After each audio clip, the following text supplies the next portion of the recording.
Hello everyone, welcome to the next step classes. आज हम पढ़ने जा रहे हैं हमारी 10th एनसीईआरटी हिस्ट्री का chapter number 2 nationalism in India.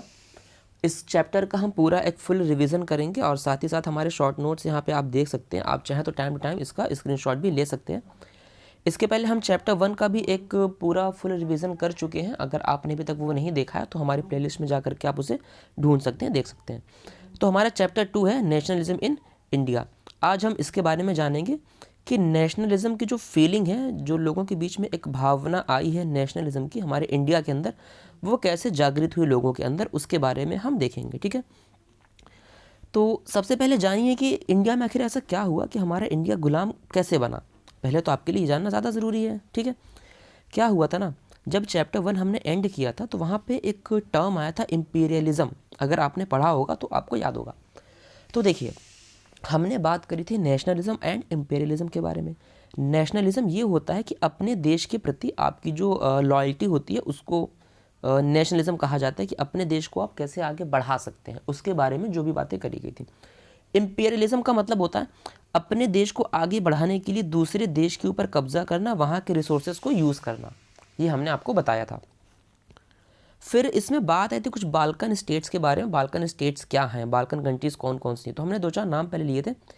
Germany, Britain, Italy और रशिया। ये कुछ ऐसी कंट्रीज़ थी जिन्होंने कुछ दूसरी कंट्रीज़ के ऊपर अपना कब्ज़ा किया था। कब्ज़ा इन द सेंस कि वहाँ पे वो गए, अपने पावर को उन्होंने यूज़ करा और वहाँ से रिसोर्सेज को निकाले थे। बाल्कन बोलते हैं, रिसोर्स रिच कंट्री जो होती है उनको बाल्कन्स कहा जाता है। ठीक है, तो अब क्या हुआ था कि ऐसी जब अलग अलग कंट्रीज़ ने अलग अलग जगह पे कब्ज़ा किया था, ऐसी कंट्री ब्रिटेन ने कब्ज़ा किया इंडिया के ऊपर।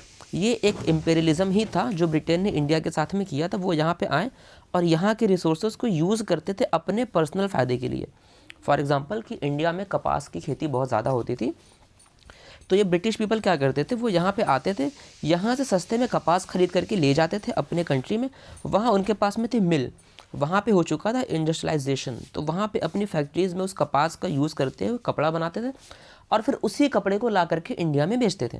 तो अब जो इंडिया के लोग थे वो कपड़े को हाथ से बनाते थे, उनके लिए कपड़ा काफ़ी महंगा पड़ जाता था। बट जो मिल से, अंग्रेज़ों की मिल से आया हुआ कपड़ा होता था वो काफ़ी सस्ता होता था।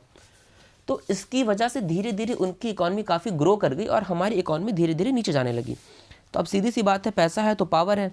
उनके पास में पैसा बढ़ने लगा तो उनके पास में पावर ज़्यादा आई और धीरे धीरे उन्होंने इंडिया के ऊपर अपना कब्जा कर लिया कई कई अलग अलग पार्ट्स में। ठीक है, तो वो तो खैर अलग बात हो गई। यहाँ पे जो हमें पढ़ना है उसके आगे चलते हैं। तो अंग्रेज़ों की जो पॉलिसी थी, इम्पेरियलिज्म वाली जो पॉलिसी थी, इसी को कहते हैं इम्पेरियलिस्ट पॉलिसी। इसे कहा जाता है इम्पेरियलिस्ट पॉलिसी। इस पॉलिसी का एक बहुत अहम पार्ट होता है, उसको बोलते हैं कॉलोनी। ये कंट्रीज़ क्या करती है, अपनी कॉलोनी बनाती हैं, अलग अलग कंट्रीज़ में जाती हैं, अपनी कॉलोनी वहाँ पे बनाती हैं। तो कॉलोनी से वर्ड आया था कॉलोनियल रूल, या आपने सुना होगा कॉलोनियलिज्म। ठीक है, तो कॉलोनियल रूल जो इंडिया में चल रहा था, उस रूल से हमको फाइट करना था, उस रूल से हमको फाइट करना था, उसके अगेंस्ट, और अंग्रेज़ों को यहाँ से हटाना था। ठीक है, तो जो एंटी कॉलोनलिज्म था, इसी को ही फ्रीडम स्ट्रगल ऑफ इंडिया आप कह सकते हैं। ठीक है, तो अब इंडिया के अंदर यूनिटी कैसे आई, पहले तो आपको ये देखना, यूनिटी अमंग इंडियंस कैसे आई। तीन चीज़ें हैं। एक अप्रेशन की बात करेंगे, सप्रेशन और एक्सप्लॉयटेशन। मतलब ये कि कुल मिला के लोगों को हर तरीके से दबाया जा रहा था, उन्हें ऑप्रेस किया जा रहा था, सप्रेस किया जा रहा था, उनका एक्सप्लॉयटेशन हो रहा था।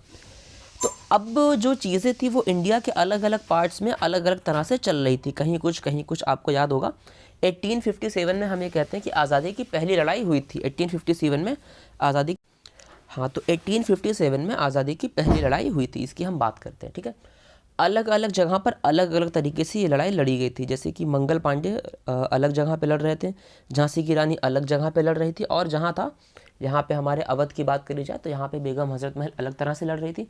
अलग अलग जगह पे लोग लड़ रहे थे, उनके अलग अलग अपने पर्सनल रीजंस थे। ठीक है, बट एक चीज़ तो यहाँ पे मिल के आई थी कि सब लड़ रहे थे और अंग्रेज़ों के खिलाफ लड़ रहे थे। ठीक है, फिर बात आती है कि 1853 में पहली ट्रेन चली थी मुंबई से थाने के बीच में। मुंबई मतलब महाराष्ट्र की जो राजधानी है मुंबई, वहाँ, और ठाणे भी एक जगह है महाराष्ट्र में, वहाँ के बीच में एक पहली ट्रेन चली थी।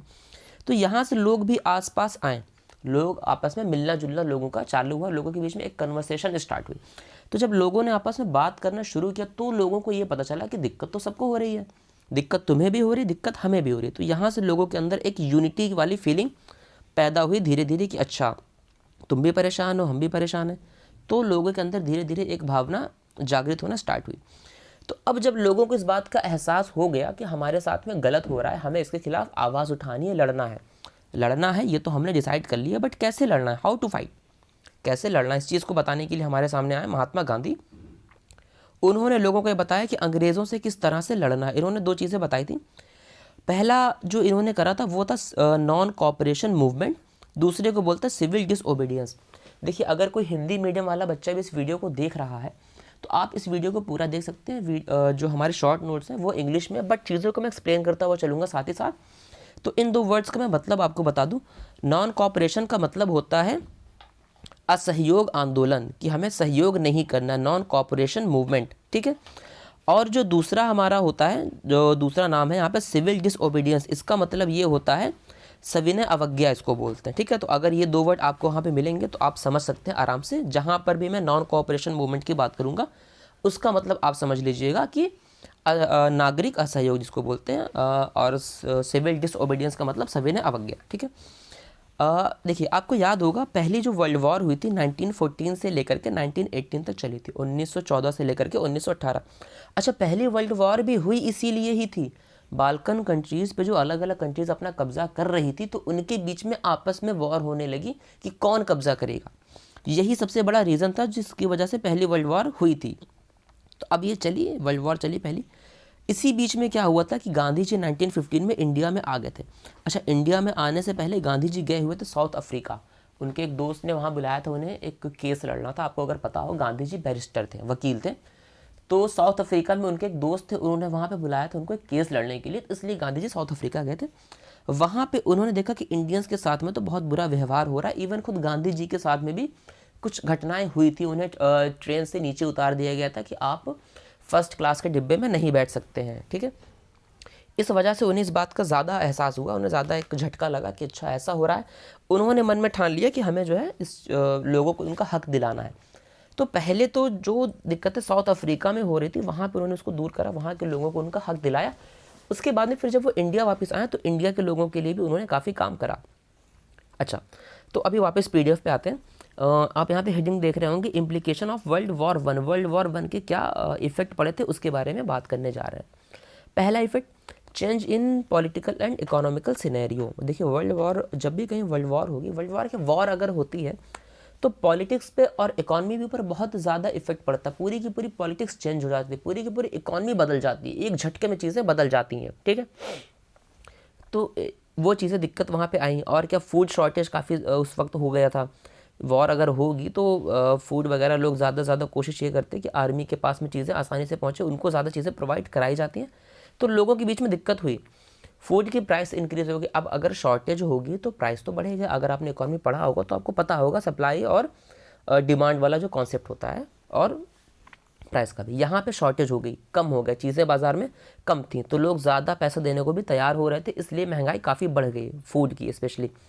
तो और क्या था, एक्सपेंडिचर काफ़ी बढ़ गया डिफेंस में। अगर आप लड़ाई करते हैं तो आपको 2 काम करने होते हैं। पहला, आपको सामने वाले के ऊपर हमला करना है। दूसरा, आपको अपने आप को भी बचाना है। तो खुद को बचाने के लिए आपको डिफेंस में ज़्यादा से ज़्यादा पैसे खर्चा करने पड़ेंगे अपने डिफेंस को मजबूत करने के लिए। तो डिफेंस जो है काफ़ी एक्सपेंडिचर वहाँ पे बढ़ चुका था डिफेंस के अंदर। और एक चीज़ बहुत ज़्यादा देखिए कि फोर्स्ड रिक्रूटमेंट, ये लगभग हर कंट्री में पाया जाता है। जब भी कुछ वॉर वगैरह ऐसे होती है तो उन्हें लोग चाहिए, बंदे चाहिए लड़ने के लिए। तो कहाँ से आएंगे? कुछ के अंदर देशभक्ति की भावना खुद ब खुद होती है, कुछ के अंदर जगाई जाती है, ज़बरदस्ती उन्हें आर्मी में भर्ती किया जाता है कि नहीं आप आइए और लड़िए देश की तरफ से, ठीक है। अच्छा, एक टॉपिक तो आपका ख़त्म हो गया। ऐसे पूछ सकता है इम्प्लीकेशन ऑफ वर्ल्ड वॉर 1 क्या थी उसके बारे में बताइए, या इफेक्ट के नाम से आ जाएगा तो आप उन पॉइंट्स को लिख सकते हैं।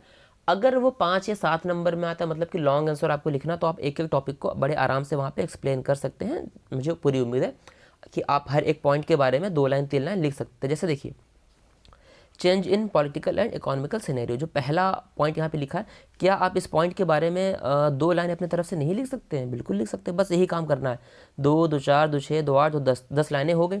बीच में स्पेस दीजिएगा, कहीं 3-3 लाइन कर दीजिएगा, आपके 1.5-2 पेज बड़े आराम से तैयार हो जाएंगे अगर आप बढ़ा के और लिखेंगे तो, ठीक है। अच्छा, फिर अगले टॉपिक पे आते हैं, 3 लेबोरेटरीज ऑफ गांधी जी, कि गांधी जी ने अपने प्रयोग कहाँ करे। गांधी जी ने जो 2 रास्ते बताएं, ठीक है, बट पूरी तरह से उन पर अमल करने से पहले गांधी जी ने छोटे छोटे का जगह उन चीज़ों को अप्लाई करके देखा। गांधी जी जब इंडिया पहुँचे तो इनके जो राजनीतिक गुरु माने जाते हैं गोखले जी, गोपाल कृष्ण गोखले, इन्होंने उनको इस बात की एडवाइस दी कि आप पहले पूरे इंडिया का एक चक्कर लगाइए, आप ऐसे यहाँ कुछ मत करिए, पहले आप इंडिया को जानिए, आप इतने सालों से बाहर थे, आप पूरे इंडिया में घूमिए, लोगों से बात करिए, यहाँ की पॉलिटिक्स को समझिए, यहाँ की इकोनॉमी को समझिए, उसके बाद कुछ करिए। तो गांधी जी निकल पड़े इंडिया देखने के लिए। तो पहला एक टर्म यहाँ पे आता है चंपारण सत्याग्रह। चंपारण जगह है बिहार में। तो बिहार में क्या होता था ना कि अंग्रेज़ लोगों से ये कहते थे कि आप इंडिगो की खेती करिए। इंडिगो मतलब कि नील, अंग्रेज़ लोगों से वहाँ पे नील की खेती कराते थे। अब नील की खेती से दिक्कत ये होती थी कि जिस ज़मीन पे अगर आप नील बो रहे हैं वहाँ पे कोई और फसल आप नहीं बो सकते। धीरे धीरे वो ज़मीन जो है बंजर हो जाती है। बंजर मतलब कि उस ज़मीन की फर्टिलिटी ख़त्म हो जाती है, ठीक है। तो इसलिए वहाँ के लोगों को ये दिक्कत थी, अंग्रेज़ों से इंडिगो प्लांटेशन की दिक्कत वहाँ पे आ रही थी। अच्छा, डेट याद रखिएगा 1917, डेट ज़रूर याद रखिएगा, 1917 की बात है। चंपारण सत्याग्रह, चंपारण जो बिहार में आता है, इशू वहाँ पे क्या था, इंडिगो प्लांटेशन को लेकर के था। फिर थोड़ा सा आगे बढ़ते हैं, सेकंड पॉइंट आता है हमारा अहमदाबाद मिल स्ट्राइक के बारे में। अहमदाबाद जगह है गुजरात में, ये 1918 की बात है। अहमदाबाद में क्या हुआ था, एक मिल थी, कपड़ा मिल थी शायद, तो वहाँ के जो वर्कर्स थे, देखिए यहाँ पे स्पेलिंग थोड़ी सी मिस्टेक हो गई, स्पेलिंग ठीक कर लीजिएगा। वेज की बात करें, वेज, WAGE वेज, यहाँ पे WVEG गलती से आ गया है, ठीक है। वेज सेटलमेंट की बात हो रही थी। वेज मतलब कि जो उनको सैलरी मिलती, तनख्वाह मिलती, उसके बारे में था इशू। वो चाह रहे थे कि हमारी वेजेस बढ़ाई जाएं और इसको लेकर के काफ़ी धरना प्रदर्शन वगैरह वहाँ पे चल रहा था। तो गांधी जी वहाँ गए थे, उन्हें बुलाया गया था, वहाँ जा करके उन्होंने उस चीज़ को सॉर्ट आउट कराने की कोशिश करी थी। और फिर एक आता है खेड़ा सत्याग्रह। खेड़ा भी जगह जो है वो गुजरात में ही है। खेड़ा, खेड़ा में भी दिक्कत क्या आ रही थी, खेड़ा में क्रॉप फेल्योर हो गया था।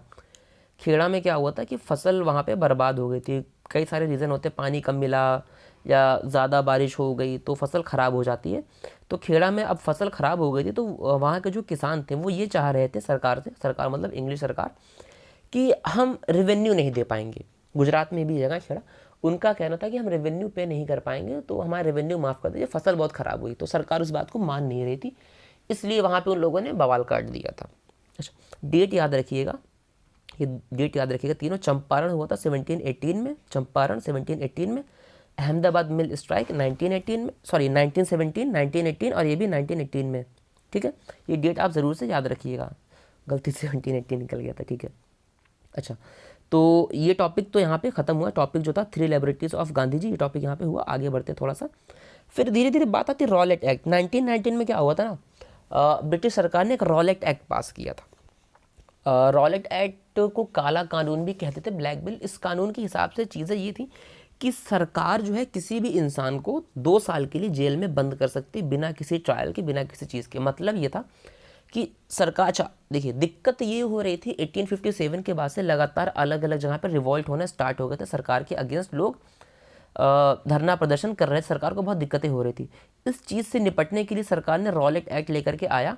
इसके हिसाब से कोई भी इंसान अगर किसी भी रिवोल्यूशनरी एक्टिविटीज़ में पाया जाता है, प्रदर्शन करते हुए क्रांतिकारी, किसी भी क्रांतिकारी को पकड़ के जेल में बंद कर सकते हैं, बिना किसी सबूत के, बिना कोई आधार बनाए हुए 2 साल के लिए बंद कर सकते हैं, बिना किसी ट्रायल के। मतलब 2 साल के लिए आप अंदर कोई सुनवाई नहीं, आपको सरकार गायब कर देगी।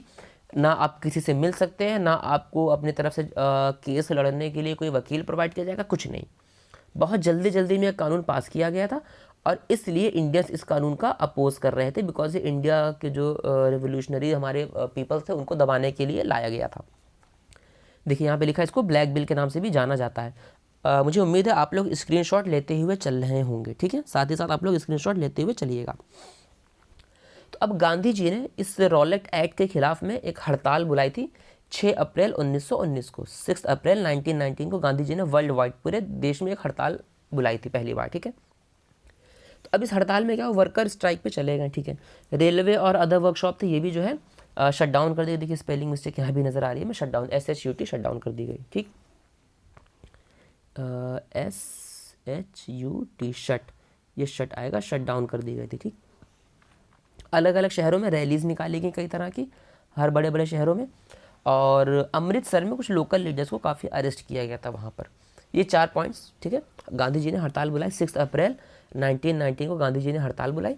वर्कर्स स्ट्राइक पे चले गए, रेलवे और अदर वर्कशॉप थी शट डाउन कर दी गई, और बड़े बड़े शहरों में रैलीज निकाली गई।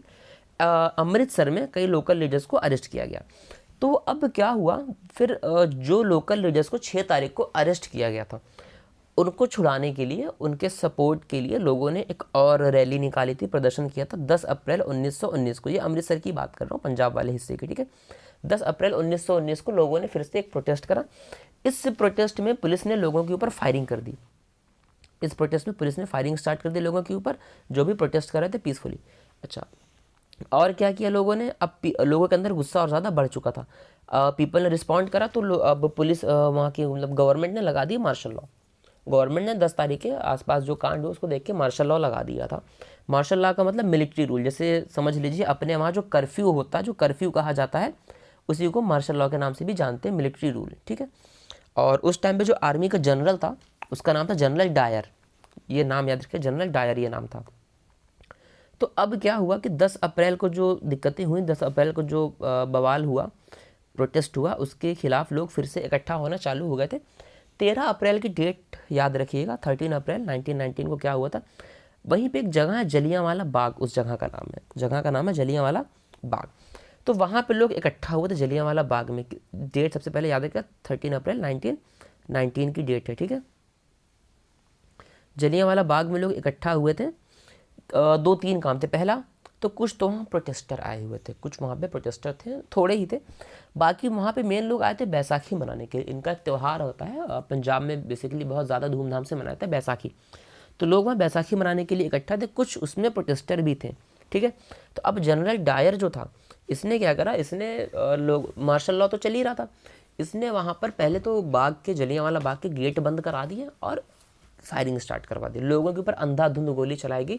जो लोग पीसफुली वहाँ पे आए थे, सेलिब्रेशन कर रहे थे, नाच गा रहे थे, खुशियाँ मना रहे थे, उसके ऊपर इन्होंने फायरिंग स्टार्ट करा दी। बहुत लोग मारे गए थे वहाँ पे बहुत सारे लोग मारे गए थे। तो इससे लोगों के अंदर गुस्सा बहुत ज़्यादा आ गया था। जलियांवाला बाग एक बहुत दुखद घटना हुई थी उस टाइम पर। तो जलियांवाला बाग के बारे में भी पूछ सकता है अलग से कि क्या हुआ था, तो आप बता सकते हैं आराम से। आप पहले रॉलेट एक्ट के बारे में बताएंगे, फिर धीरे धीरे डेट लिखते हुए जलियांवाला बाग के ऊपर आएंगे और सारी चीज़ें वहाँ पे एक्सप्लेन कर देंगे, ठीक है। फिर आगे बढ़ते एक टॉपिक आता है खिलाफत मूवमेंट के नाम से, खिलाफत मूवमेंट। तो अब जानिए खिलाफत मूवमेंट क्या है। इसके पहले थोड़ा सा 2-4 चीज़ें आपको बता दूं कि एक खिलाफत इशू हुआ था, ये क्या होता है। देखिए, आपने कंट्री का नाम सुना होगा ऑटोमन एम्पायर, जिसको तुर्की कहते हैं, टर्की, तुर्की अलग अलग नाम जानते हैं। ऑटोमन एम्पायर का वहाँ पे रूल था। ऑटोमन एम्पायर होता वो एक इस्लामिक तरीके से रूल करता था, और ऑटोमन एम्पायर का जो हेड हुआ करता था उस वक्त में, जो तुर्की का लीडर हुआ करता था, राजा हुआ करता था, तो वो मुस्लिम्स जो हैं उनका मेन हेड माना जाता था। मतलब मुस्लिम उसकी बहुत रिस्पेक्ट करते थे रिलीजियस पॉइंट ऑफ व्यू से। उनका रिलीजियस लीडर वो इंसान हुआ करता था, उसको खलीफा कहते थे, उसको कहते थे खलीफा, ठीक है। ये वर्ड लिखा होगा कैलिफेट, खलीफा कहा जाता था। तो अब क्या हुआ था कि ब्रिटेन अलग अलग जगह कब्जा तो कर ही रहा था। ब्रिटेन ने अटैक किया किसके ऊपर, ऑटोमन एम्पायर के ऊपर। टर्की में जो है वो एक इस्लामिक कंट्री हुआ करती थी। तो इससे पूरी दुनिया के मुसलमानों के अंदर आ गया था गुस्सा, बहुत ज़्यादा गुस्से में वो भर गए थे। हाँ, खलीफा कहते हैं spiritual head of the Islamic world. Islamic दुनिया का जो स्पिरिचुअल हेड होता है उसको खलीफा कहते हैं ये लोग, ठीक है। तो अब इंडियन मुस्लिम जो थे उनको ऐसा एहसास हुआ कि ये उनके अपने पर्सनल प्रेस्टीज के ऊपर हमला हुआ है, इसलिए वो गुस्सा आ गए। जब ब्रिटेन ने ऑटोमन एम्पायर के ऊपर हमला किया, वहाँ के खलीफा के सामने दिक्कतें आनी स्टार्ट हुई, तो पूरी दुनिया के मुसलमान गुस्से में आ गए और इंडियन मुस्लिम भी गुस्से में आ गए। इसी चीज़ का अपोज करने के लिए, प्रोटेस्ट करने के लिए, विरोध करने के लिए एक खिलाफत कमेटी बनाई गई थी। एक खिलाफत कमेटी बनाई गई थी। खिलाफत कमेटी 2 भाइयों ने बनाई थी, उन्हें अली ब्रदर्स के नाम से जानते हैं। एक का नाम था मोहम्मद अली, दूसरे का नाम था शौकत अली। देखिए, 1 नंबर में ये भी पूछ सकता है कि अली ब्रदर्स कौन थे, उनके बारे में बताइए। तो आपको बताना है, दोनों नाम आपको लिखने, फिर आपको बताना है कि उन्होंने खिलाफत कमेटी बनाई थी। आपका क्वेश्चन हो जाए, ठीक है। खिलाफत कमेटी बनी कब थी, 1919 में बनाई गई थी। अली ब्रदर्स ने बनाई थी बॉम्बे में। 1919 में अली ब्रदर्स ने बॉम्बे में बनाई थी, मतलब उसी साल जिस साल जलियांवाला बाग हुआ था। तो अब गांधी जी ने ये देखा, अच्छा देखिए, गांधी जी अभी तक कोशिश अपनी लगे हुए थे, ठीक है। गांधी जी को अभी इस बात का एहसास धीरे धीरे हो रहा था कि जो कंट्री में मेन अगर पॉपुलेशन देखी जाए तो 2 ही लोग थे, हिंदू या मुस्लिम। हिंदू लड़ रहे हैं अपने पर्सनल रीजंस के लिए, मुस्लिम लड़ रहे हैं अपने पर्सनल रीजन के लिए। दुश्मन दोनों का एक ही है, दोनों लड़ रहे हैं अंग्रेज से ही। तो एक वही बात होती है ना कि दुश्मन का दुश्मन दोस्त होता है, दुश्मन का दुश्मन दोस्त होता है। गांधी जी को देखिए अपॉर्चुनिटी कि हिंदू और मुस्लिम को एक साथ में कैसे लेकर के आया जाए, ठीक है। तो गांधी जी ने यहाँ पे कोशिश ये स्टार्ट करी, उन्होंने ये कहा कि ऐसा है कि आप जो अपना खिलाफत मूवमेंट लेकर के चल रहे हैं साथ में लेकर के चलिए, और साथ में हम हिंदुओं को भी मिलाते हैं, हम साथ में चलेंगे, हम नॉन कॉपरेशन करेंगे। गांधी जी ने वर्ड दिया नॉन कॉपरेशन, असहयोग आंदोलन की बात करी गांधी जी ने हिंदू मुस्लिम को साथ में लेकर के कि आप हम सब साथ मिलकर नॉन कॉपरेशन करेंगे, अंग्रेज के खिलाफ मिल करके लड़ेंगे एक बड़ी ताकत बन करके, ठीक है। तो अब नॉन कॉपरेशन जो है शॉर्ट फॉर्म में NCM बोलते हैं और असहयोग आंदोलन हिंदी में कहा जाता है। 1 अगस्त 1920 को 1 अगस्त 1920 को गांधी जी ने इसका कैंपेन स्टार्ट करा। देखिए कोई भी अगर बड़ी योजना आपको तैयार करनी है तो ऐसे नहीं होता कि बस हमने आज सोच लिया कल स्टार्ट कर दी, नहीं, पहले आपको लोगों के पास जाना होता है, उनको बताना होता है कि ये योजना क्या है, क्यों है, इससे क्या फ़ायदा होगा, ठीक है। इसी को बोलते हैं कैंपेन, लोगों के बीच में जा करके बताना, उसको कहा जाता है कैंपेन। तो 1 अगस्त 1920 को गांधी जी ने नॉन कॉपरेशन के लिए कैंपेन स्टार्ट करा पहले तो, और सितंबर 1920 में कलकत्ता सेशन हुआ था। कलकत्ता सेशन किसका? INC का, इंडियन नेशनल कांग्रेस का कलकत्ता सेशन हुआ था सितंबर 1920 में, कलकत्ता में हुआ था ये। वहाँ पे गांधी जी ने कन्विंस कर लिया जो INC के लीडर्स थे, और मतलब कि अली ब्रदर्स से तो बात करी ली खिलाफत कमेटी से वहाँ पे उन्होंने, लेकिन INC के मेंबर से भी बात करी और उनको इस चीज़ के लिए कन्विंस करा कि खिलाफत को हम साथ में लेकर के NCM हम चलाएंगे, 2 चीज़ के लिए, खिलाफत का सपोर्ट करेंगे और स्वराज का सपोर्ट करेंगे, इन 2 चीज़ों का सपोर्ट करेंगे। स्वराज मतलब कि पूर्ण स्वराज, स्वराज खुद का राज, अपना खुद का राज को स्वराज कहते हैं। हिंदी में अगर हम ऐसे लिखें तो स्व मतलब माई सेल्फ, आवर सेल्फ, और राज मतलब रूल, स्वराज, इन 2 वर्ड को मिला के बना स्वराज मतलब कि खुद का रूल, ठीक है। समझ में आ गया होगा आपको, आई होप। तो गांधी जी ने यही बात करी कि मिलकर के साथ में लड़ते हैं अंग्रेज़ों के खिलाफ। देखिए डेट याद रखिएगा, 1 अगस्त 1920, 1 अगस्त 1920 को नॉन कॉपरेशन का कैंपेन स्टार्ट हुआ था। सितंबर 1920 में कलकत्ता सेशन में गांधी जी ने अदर लीडर्स को कन्विंस कर लिया, और दिसंबर 1920 में ये चीज़ अडॉप्ट कर ली गई। अडॉप्ट मतलब कि हाँ ठीक है, अब हम इस चीज़ को सॉरी देखिए मैंने हाईलाइटर ढूंढ रहा था, ये आ गया, ये रहा हाईलाइटर, ठीक है। दिसंबर 1920 में नॉन कॉपरेशन अडॉप्ट कर लिया कि हाँ ठीक है, अब इसे हम मान गए हैं, अब चलते हैं साथ में, ठीक है। रीज़न क्या थे मेन NCM लॉन्च करने के? पहला, पंजाब इनजस्टिस, पंजाब में जो भी कांड हो, जलियांवाला बाग वगैरह आपने पढ़ा अभी, पंजाब इनजस्टिस हुआ था, एक वो दिक्कत थी। खिलाफत इशू का तो मामला चल ही रहा था, पंजाब इनजस्टिस, खिलाफत इशू। तीसरा मामला स्वराज, सेल्फ रूल। देखिए इंग्लिश में मैंने यहाँ पे लिख दिया है सेल्फ रूल, अपना खुद का राज हमें चलाना है, इन चीज़ों को लेकर के, ठीक है। गांधी जी ने NCM ही क्यों चुना? और भी तो रास्ते हो सकते थे, गांधी जी ने NCM ही क्यों चुना? गांधी जी ने ये देखा कि Indians were cooperating with Britishers, Indians जो थे वो ब्रिटिशर्स के साथ में कोऑपरेट कर रहे थे। कोऑपरेट मतलब साथ दे रहे थे। अगर इंडियंस अंग्रेज़ों का साथ ना देते तो क्या किसी अंग्रेज़ की हिम्मत थी जो हमारे देश के ऊपर आके कब्जा कर पाता? कभी नहीं कर पाता। ये हमारे देश के लोगों ने उनका साथ दिया, तभी ये चीज़ें वो पॉसिबल हो सकी उनके लिए, ठीक है। इसलिए गांधी जी ने कहा कि आप साथ दे रहे हो तो वो बने हुए, अगर उनको एलिमिनेट करना है, ख़त्म करना है, तो NCM की पॉलिसी आपको अपनानी पड़ेगी, आपको उनका सहयोग करना बंद करना पड़ेगा। इसे असहयोग कहा गया, इंग्लिश में नॉन कॉपरेशन कहा गया, ठीक है। अब आते हैं differing stands with in the movement कि अब इस मूवमेंट के खिलाफ अलग अलग तरीके से लोग किस तरह से जुड़े। सब एक तरह से नहीं जुड़े, सबके अपने अलग अलग तरीके थे नॉन कॉपरेशन के, ठीक है। 3 बड़े पॉइंट्स निकल के आते हैं। पहला, मूवमेंट्स इन टाउन, कि टाउन में ये चीज़ कैसे देखी गई, शहरों में। फिर movements in country side, country side का मतलब शहर के बाहर वाला इलाका, थोड़ा छोटे मोटे गांव। थर्ड था स्वराज इन प्लांटेशन, प्लांटेशन वाले एरिया में इस चीज़ को कैसे देखा गया। अभी एक एक करके एक्सप्लेन करते चलते हैं। पहले हम बात करते हैं मूवमेंट्स इन टाउन के बारे में। इसके पहले मैं थोड़ा सा एक घूंट पानी पी लेता हूँ, लगातार बोल रहा हूँ तब से, ठीक है। तब तक आप लोग चाहें तो स्क्रीनशॉट ले सकते हैं।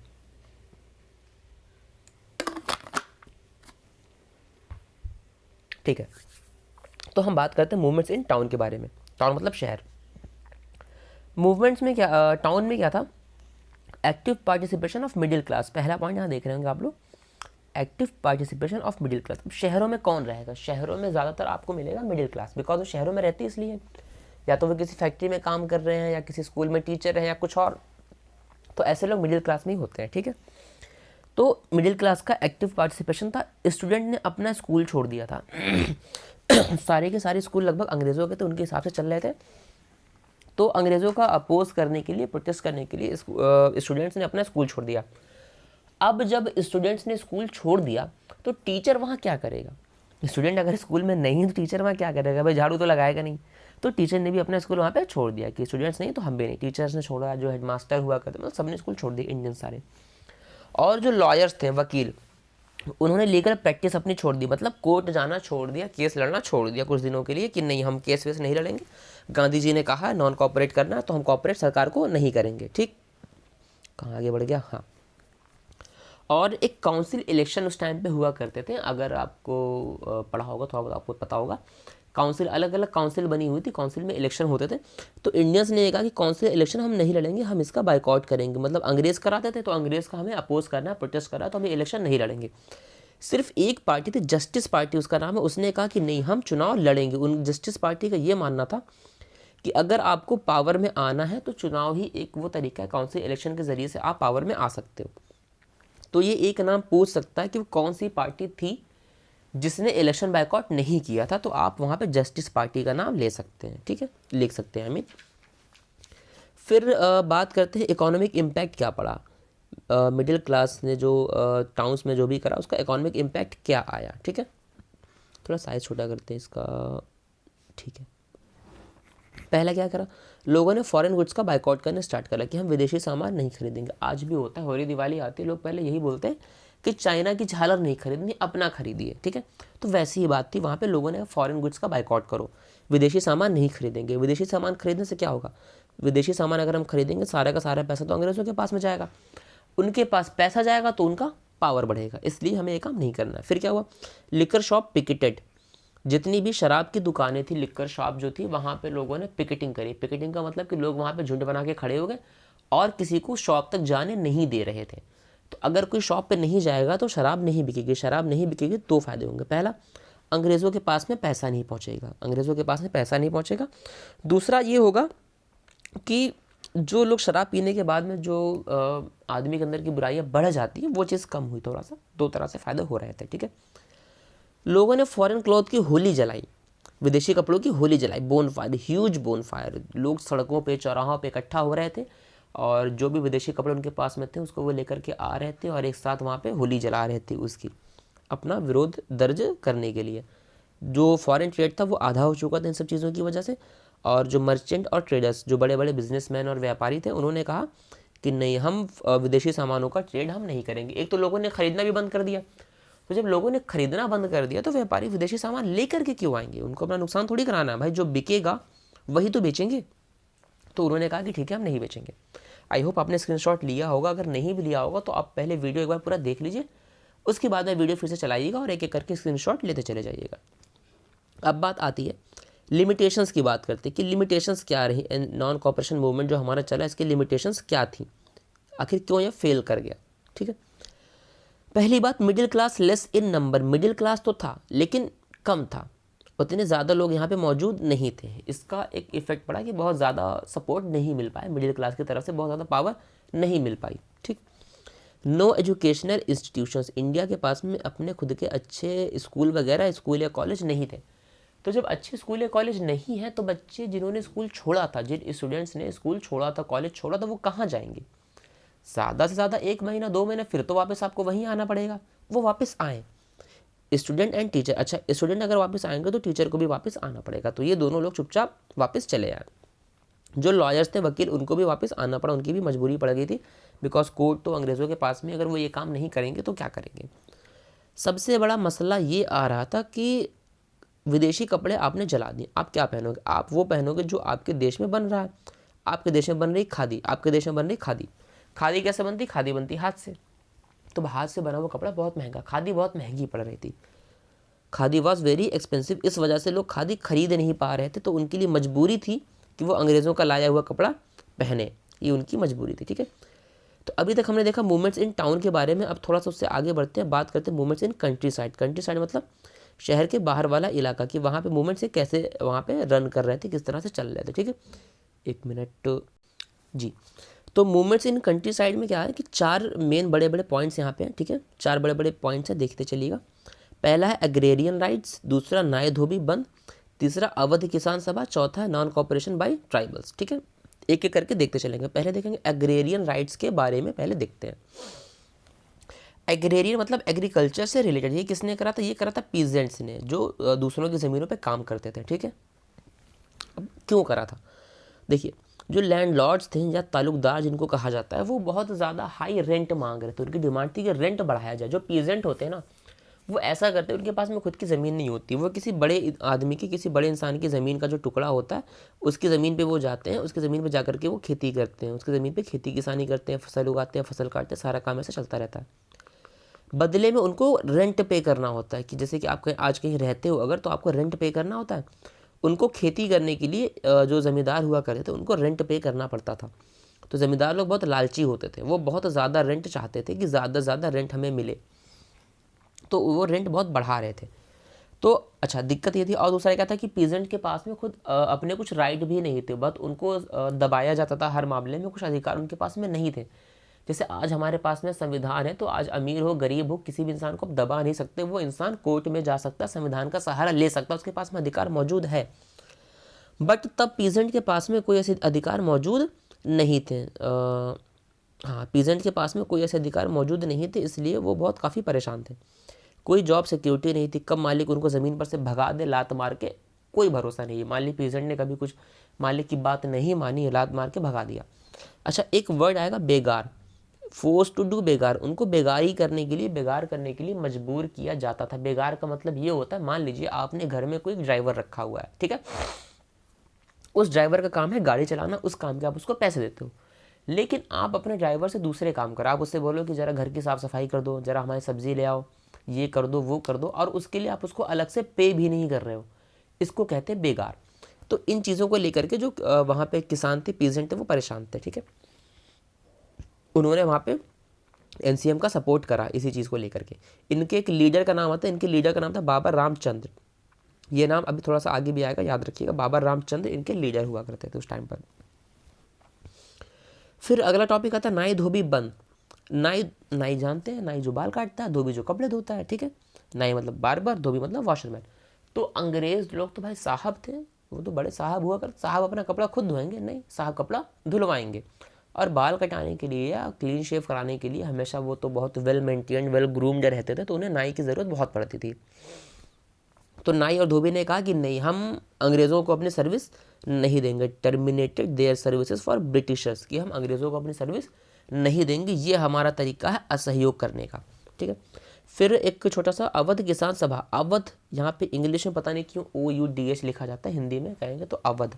अवध ऐसे लिखा जाएगा, मैं बताता हूँ आपको। ये ये आपने बनाया हुआ, ये हो गया अवध। ठीक है, अवध। अवध जो जगह है, ये जगह पड़ती है लखनऊ के पास, या लखनऊ को आप अवध कह सकते हैं। लखनऊ फैज़ाबाद जगह पड़ती है, उसको अवध कहते हैं। तो अवध में एक किसान सभा बनाई गई थी। अवध में गए थे पंडित जवाहरलाल नेहरू, और वही जो मैंने कहा था ना बाबा रामचंद्र, आप नाम याद रखिएगा, ये लीडर बाबा रामचंद्र। ये लोग अवध में गए थे, वहाँ के किसानों से मिलने गए थे, उनकी दिक्कतों को सुनने गए थे, और वहाँ पर उन्होंने एक सभा बनाई थी, उसका नाम रखा गया था अवध किसान सभा। बाद में इसके 300 से भी ज़्यादा ब्रांचेस अलग अलग गाँव में खोली गई थी। ठीक है, अवध किसान सभा की 300 भी ज़्यादा ब्रांचेस खुल गई थी पूरे कंट्री में। ठीक, अच्छा, तो ये हुआ। फिर थोड़ा सा आगे देखते हैं ट्राइबल कॉन्सेप्ट, कि ट्राइबल लोगों को क्या दिक्कत हो रही थी, वो क्यों यहाँ पे आए ट्राइब्स वाले लोग। अब ट्राइब के जो लोग थे, ट्राइब मतलब जंगलों में रहने वाले, कबीलों में रहने वाले इंसान, इनकी सारी की सारी डिपेंडेंसी जो थी वो थी फॉरेस्ट के ऊपर। मतलब ये फॉरेस्ट के ऊपर बहुत ज़्यादा चीज़ें इनकी डिपेंड करती थी। ये अपने जानवर, बकरियां या गाय भैंस किसी ने पाली थी, उसको वहाँ पे चराते थे। अपना खाना ढूंढने के लिए भी ये जंगलों में ही जाते थे, और साथ ही साथ खाना बनाने के लिए जो लकड़ी लेकर के आते थे, वो भी जंगलों से ही आया करती थी। ये ट्राइबल लोगों का काम था मेन। तो अब ट्राइबल लोगों की डिपेंडेंसी सारी की सारी थी फॉरेस्ट के ऊपर। गवर्नमेंट ने उस टाइम में क्या करा था, जो कॉलोनियल गवर्नमेंट हमारी थी, उन्होंने फॉरेस्ट को क्लोज कर दिया, बंद कर दिया था ट्राइबल पीपल के लिए। कैसे? कानून बना करके इन्होंने कानून बनाया, उस कानून के हिसाब से ट्राइबल पीपल अब जंगलों में नहीं जा सकते। किस किस काम से रोका गया था वो देखते हैं। उन्हें मना किया गया किस किस काम से। पहला, फ्रॉम एंटरिंग द फॉरेस्ट, कि आप जंगल में एंटर नहीं कर सकते, एंट्री उनकी जंगलों में बंद कर दी गई। दूसरा, फ्रॉम ग्रेजिंग देयर कैटल, आप अपने कैटल को नहीं चरा सकते हो। ग्रेजिंग मतलब चराना, कैटल मतलब कि जो भी चरने वाले जानवर होते हैं, गाय भैंस बकरी भेड़, ये सब जानवर, ट्राइबल लोग जानवर बहुत पालते थे, उसी से उनका काम चलता था। ये दो काम। और क्या, आप फ्यूल वुड कलेक्ट नहीं कर सकते हो। फ्यूल वुड मतलब लकड़ियाँ, खाना बनाने के लिए जो लकड़ी पे खाना बनता था, फ्यूल वुड नहीं कलेक्ट कर सकते हो। और जंगल से फ्रूट्स नहीं तोड़ सकते हो, मतलब उन्हीं के जंगल से उन्हीं को बाहर कर दिया। तो अब जाहिर सी बात है, लोग गुस्सा तो होंगे, अगर वो लकड़ी नहीं तोड़ेंगे, खाना किस पे बनाएंगे, अपने जानवरों को कहाँ चराएंगे। इनके जो लीडर निकल करके आए थे उनका नाम है एल्लूरी सीताराम राजू। ये नाम याद रखिएगा, एल्लूरी सीताराम राजू। इनके जो लीडर्स हैं वो थे, एल्लूरी सीताराम राजू नाम था, ठीक है। अच्छा, इन्होंने क्या करा, एल्लूरी सीताराम राजू जो थे, ये एक कहे जाते हैं, वहाँ लोग ऐसा मानते थे या ये खुद को कहलवाते कि गॉड के थोड़ा पास में काफ़ी, मतलब कुछ दैवी शक्तियाँ इनके पास में थी, अब बस थी नहीं थी पता नहीं, बट लोग ऐसा मानते थे, ठीक है। इसलिए लोग इनकी बात बहुत सुनते थे। ये गांधी जी के थोड़ा बातों में आए, इन्फ्लुएंस हुए, इन्होंने कहा कि ठीक है हम सपोर्ट करेंगे। इन्होंने लोगों को जागृत करा इस बात के लिए कि चलो और नॉन कॉपरेशन हमें करना है, तो लोग इनके साथ में शामिल हुए। इनकी जो नीति थी वो थी गुरिल्ला वॉरफेयर। देखिए, गुरिल्ला वॉरफेयर का मतलब ये होता है कि आप उस सामने से ना लड़िए, आप अपनी एक अलग से आर्मी बनाइए। आप सामने सामने आकर के नहीं लड़ेंगे, अलग से आपकी आर्मी होगी, वो आपके काम को करेगी। जैसे कि फॉर एग्जांपल आपने मूवीज़ वगैरह में देखा होगा कि एक कंट्री दूसरे कंट्री में अपना जासूस भेजती है, लेकिन ये कहती है कि अगर तुम पकड़े गए तो तुम हमारा नाम नहीं लोगे, तुम अपने जिम्मेदार खुद हो, हमसे मतलब नहीं। इसी को बोलते गुरिल्ला वॉरफेयर, ठीक है। मतलब अंदर ही अंदर लोग काम कर रहे थे, लड़ रहे थे। तो अच्छा, ट्राइबल्स ने क्या स्टार्ट करा, फॉरेस्ट लॉ को तोड़ना शुरू कर दिया है कि हमें रोकोगे, नहीं रोक पाओगे, हम जाएंगे वहाँ पर, ठीक है। यहाँ तक आपने देखा ट्राइबल पीपल का कॉन्सेप्ट। फिर एक लास्ट टॉपिक इसी में बचता है, स्वराज इन प्लांटेशन। अब प्लांटेशन क्या होता है? प्लांटेशन बोलते हैं उस जगह को जहाँ पे बहुत बड़े लेवल पे खेती होती है, मतलब कि नॉर्मल खेती से अलग, जैसे चाय के बागान, उसको बोलते हैं प्लांटेशन, ठीक है। तो सरकार ने एक एक्ट पास किया था, उसको कहते थे इनलैंड इमिग्रेशन एक्ट ऑफ 1859। 1859 में ये एक्ट आया था, काफ़ी पहले लाया गया था। इस एक्ट के हिसाब से बात ये कही गई थी कि जितने भी प्लांटेशन वर्कर्स हैं, अब वो वर्कर वहाँ के लोकल नहीं होते, वो कहीं और से आते हैं। आसाम वगैरह में चाय की खेती होती है, तो जो बहुत बड़े लेवल पे करता है, तो बाहर से भी कुछ वर्कर्स यहाँ पे आते हैं खेती करने के लिए, साथ में हेल्प करने के लिए। तो उनको इस बात की परमिशन नहीं थी कि वो अपने घर जा सकते हैं गार्डन छोड़ करके। एक्चुअली ये चीज़ डायरेक्ट नहीं थी, ये चीज़ इनडायरेक्ट थी। ये चीज़ ऐसे थी, इस एक्ट में ये कहा गया था कि आप अपने घर अगर जाओगे तो हमसे पूछ के जाओगे, अपनी मर्जी से नहीं जाओगे, ठीक है। कहा तो ये गया था कि आप पूछ के जा सकते हो, बट जब भी कोई पूछने आता था उसे साफ साफ मना कर दिया जाता था। तो इनडायरेक्टली यही बात हुई कि वर्कर्स को परमिशन नहीं थी, not permitted to leave to the tea garden, की वो टी गार्डन छोड़ दें और छोड़ के बाहर जाएं। छोड़ के कहाँ जाएंगे, अपने घर ही तो जाएंगे, तो घर जाने की उनको आज़ादी नहीं थी। तो इसी के लिए जो प्लांटेशन वर्कर्स थे उन्होंने प्लांटेशन को छोड़ दिया और अपने अपने घर की तरफ चल दिए। लेकिन क्या हुआ, रास्ते में पुलिस ने पकड़ा, पीट दिया, ब्रूटली पीटे ना, बहुत पीटा, मतलब बहुत पीटा वहाँ पे। ये भी एक गुस्सा उनके अंदर भरा हुआ था, ठीक है। थोड़ा सा आगे बढ़ते हैं, फिर डेट आती है 4 फेब 1922, 4 फरवरी 1922, एक बहुत ही अहम डेट है। इस डेट पे क्या हुआ था, गोरखपुर, अगर आपने नाम सुना, गोरखपुर एक शहर है, गोरखपुर में ही एक जगह पड़ती है जस्ट बगल में, चौरी चौरा उस जगह का नाम है, ठीक है। चौरी चौरा में क्या हुआ था कि वहाँ पे लोग अपना प्रोटेस्ट वगैरह चल रहा था, धीरे धीरे पता नहीं कैसे क्या हुआ कि कब वो पीसफुल सा प्रोटेस्ट वायलेंस में बदल गया वो प्रोटेस्ट। और वहाँ के लोगों ने पुलिस स्टेशन में आग लगा दी। जो लोग वहाँ प्रोटेस्ट कर रहे थे, कुछ दिक्कतें हुई, वहाँ पे वायलेंस स्टार्ट हो गई, लोगों ने पुलिस स्टेशन में आग लगा दी। ऐसे ही नहीं लगाई, 20 पुलिस वाले, लगभग 20 या उससे ज़्यादा थे, उनको वहाँ बंद कर दिया। पुलिस वालों को पकड़ पकड़ के उनको पुलिस स्टेशन के अंदर बंद कर दिया, और पुलिस स्टेशन में, थाने में उन लोगों ने आग लगा दी, सारे पुलिस वाले मर गए। तो अब गांधी जी तो अहिंसावादी थे, हिंसा के तो सख्त खिलाफ, तो उन्होंने ये चीज़ देखी, कहा कि ये कौन सी बात हुई। उनके दिमाग में यही आया कि मैं तो चाह रहा हूँ कि हिंसा नहीं होनी चाहिए, लेकिन यहाँ तो वायलेंस शुरू हो गया। इसलिए गांधी जी ने तुरंत उन्होंने एनसीएम को विड्रॉ कर लिया, बंद कर दिया नॉन कॉपरेशन मूवमेंट को, कि अगर ऐसे ही चलता रहा तो दिक्कतें बहुत ज़्यादा बढ़ जाएंगी, चीज़ें इनके हिसाब से नहीं चल पा रही थी। इन्होंने एनसीएम को विड्रॉ कर लिया। देखिए, पूछ सकता है कि एनसीएम को गांधी जी ने विड्रॉ क्यों किया था, तो आप इन चीज़ों को वहाँ पे बता सकते हैं क्यों किया था। सबसे बड़ा रीज़न तो यही था, जो चौरी चौरा वाला कांड हुआ था, ठीक है। गांधी जी ने एक चीज़ और फील करी कि जो सत्याग्रही थे, जो लोग सत्याग्रह कर रहे थे, उनको थोड़ी सी और ट्रेनिंग चाहिए, मास स्ट्रगल। अगर आपको बड़े लेवल पे स्ट्रगल करना है तो थोड़ा सा पहले उनको ट्रेंड करना पड़ेगा, करना कैसे है तब, इसलिए गांधी जी ने बंद कर दिया था। अच्छा, फिर थोड़ा आगे बढ़ते हैं, बात आती है कांग्रेस पार्टी जो उस टाइम पे थी। कांग्रेस मिलेगा, हालांकि कांग्रेस पार्टी का पूरा नाम है INC, इंडियन नेशनल कांग्रेस। इस बात को आप लोग याद रखिए, कांग्रेस सिर्फ इंडिया में नहीं है, कांग्रेस कई जगह, लेकिन वहाँ की कांग्रेस अलग है, यहाँ की अलग है, बहुत सारे कंट्रीज़ में। कांग्रेस मतलब ही एक ग्रुप, एक कमिटी जो लोग फॉर्म कर लेते हैं उसको कांग्रेस कहा जाता है। तो कांग्रेस पार्टी का पूरा नाम है इंडियन नेशनल कांग्रेस, ठीक है, INC। तो INC में दो तरह के लोग बढ़ चुके थे, एक थे नो चेंजर्स, एक थे प्रो चेंजर्स। नो चेंजर्स मतलब जो कोई चेंज नहीं चाहते थे, जो चीज़ जैसे चल रही वैसे की वैसे उसको चलने दो।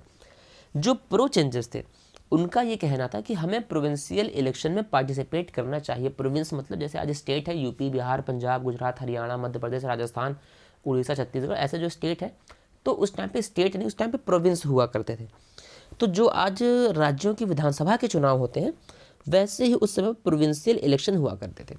इनका ये कहना था कि चेंज अगर लाना है तो चलो चुनाव लड़ते हैं, प्रोविंशियल इलेक्शन लड़ते हैं। दो लोगों का नाम यहाँ पे बहुत महत्वपूर्ण है, एक CR दास और एक ML नेहरू।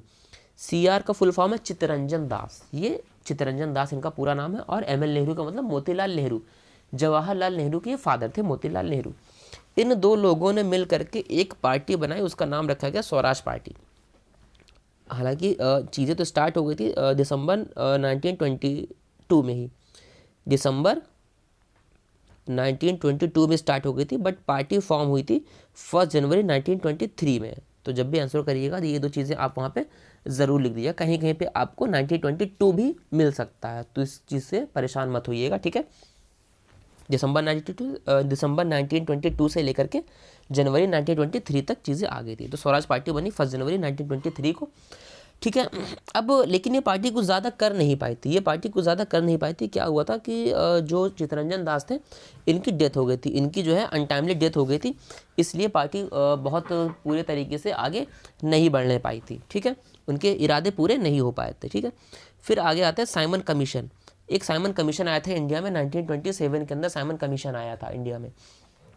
एक्चुअली क्या हुआ था ना कि जो ब्रिटिश गवर्नमेंट थी वो अलग अलग टाइम पे अलग अलग एक्ट्स लेकर के आती थी। तो वो पार्टी जो है एक एक्ट लेकर के आई थी, गवर्नमेंट ऑफ इंडिया एक्ट 1919 में लेकर के आई थी, ठीक है। और इन्होंने ये कहा था कि जो भी एक्ट हम लेकर के आएंगे उस एक्ट को हम टाइमली जो है रिवाइज करेंगे, क्या क्या उसमें चेंजेस हो सकते हैं, उस एक्ट में क्या क्या चेंजेस हमें करना होगा टाइम टू टाइम, उसको हम देखते हुए चलेंगे, ठीक है। तो अब क्या था ना कि जो इंडिया में जो मेंबर्स थे सेंट्रल लेजिस्लेटिव असेंबली, मान के चलिए कि संसद जो आज के टाइम पे हमारी पार्लियामेंट है, जो लोग थे, तो उन्होंने कुछ ड्रॉबैक्स दिखाए थे कि गवर्नमेंट ऑफ इंडिया एक्ट 1919 में जो आया था उसके कुछ ड्रॉबैक्स उन्होंने बताया कि ये कमियां इसके अंदर हैं, इन कमियों को दूर किया जाना चाहिए। इन कमियों को दूर करने के लिए या उस एक्ट की समीक्षा करने के लिए, उसके अपना रिव्यू करने के लिए ब्रिटिश सरकार ने एक कमेटी भेजी थी, इंडिया में एक कमेटी भेजी थी। उस कमेटी का नाम था इंडियन स्टैट्यूटरी कमीशन, ठीक है, ये नाम है इंडियन स्टैट्यूटरी कमीशन, ठीक है, उन्होंने बनाया था और भेजा था इंडिया में। ये अपॉइंट किया गया था 1927 में अपॉइंट किया गया था to suggest any further reforms की, अगर इसमें हमें कुछ आगे क्या चेंजेस लाने हैं उसके बारे में। ये जो कमीशन बनी थी, इस कमीशन के जो मेन हेड थे उनका नाम था जॉन साइमन नाम था, इसीलिए इस कमेटी का नाम जो है साइमन कमेटी भी कहा जाता है, ठीक है। इंडियंस अपोज कर रहे थे इस कमेटी का, उन्होंने नारा दिया था गो बैक साइमन वापस जाओ, ये नारा दिया गया था और बहुत बड़े लेवल पे विरोध हुआ था। तो पहले बात तो इंडियन विरोध कर क्यों रहे थे? अगर सरकार ने कोई कमेटी बनाई है, फ़ायदे के लिए बनाई है, इंडियंस के फ़ायदे के लिए बनाई है कि इंडियंस कह रहे थे गवर्नमेंट ऑफ इंडिया एक्ट 1919 में हमको लग रही है दिक्कतें, इसमें ये दिक्कतें, इनको दूर किया जाना चाहिए। उन दिक्कतों को दूर करने के लिए सरकार ने बनाई कमेटी। लोगों को क्या दिक्कत थी भाई, चुपचाप खुश रहते? नहीं, दिक्कत ये थी 11 लोगों की कमेटी थी। कितने लोगों की कमीशन थी? 11 लोगों की। लेकिन उन 11 लोगों में से एक भी शख्स जो है इंडियन नहीं था। अगर आप इंडिया के फ़ायदे की बात कर रहे हो और आप इंडिया के लोगों को नहीं रख रहे उसमें, तो ये तो गलत बात है ना। आप एक तरफ ये कह रहे हो कि हाँ हम इंडिया के लोगों को जो है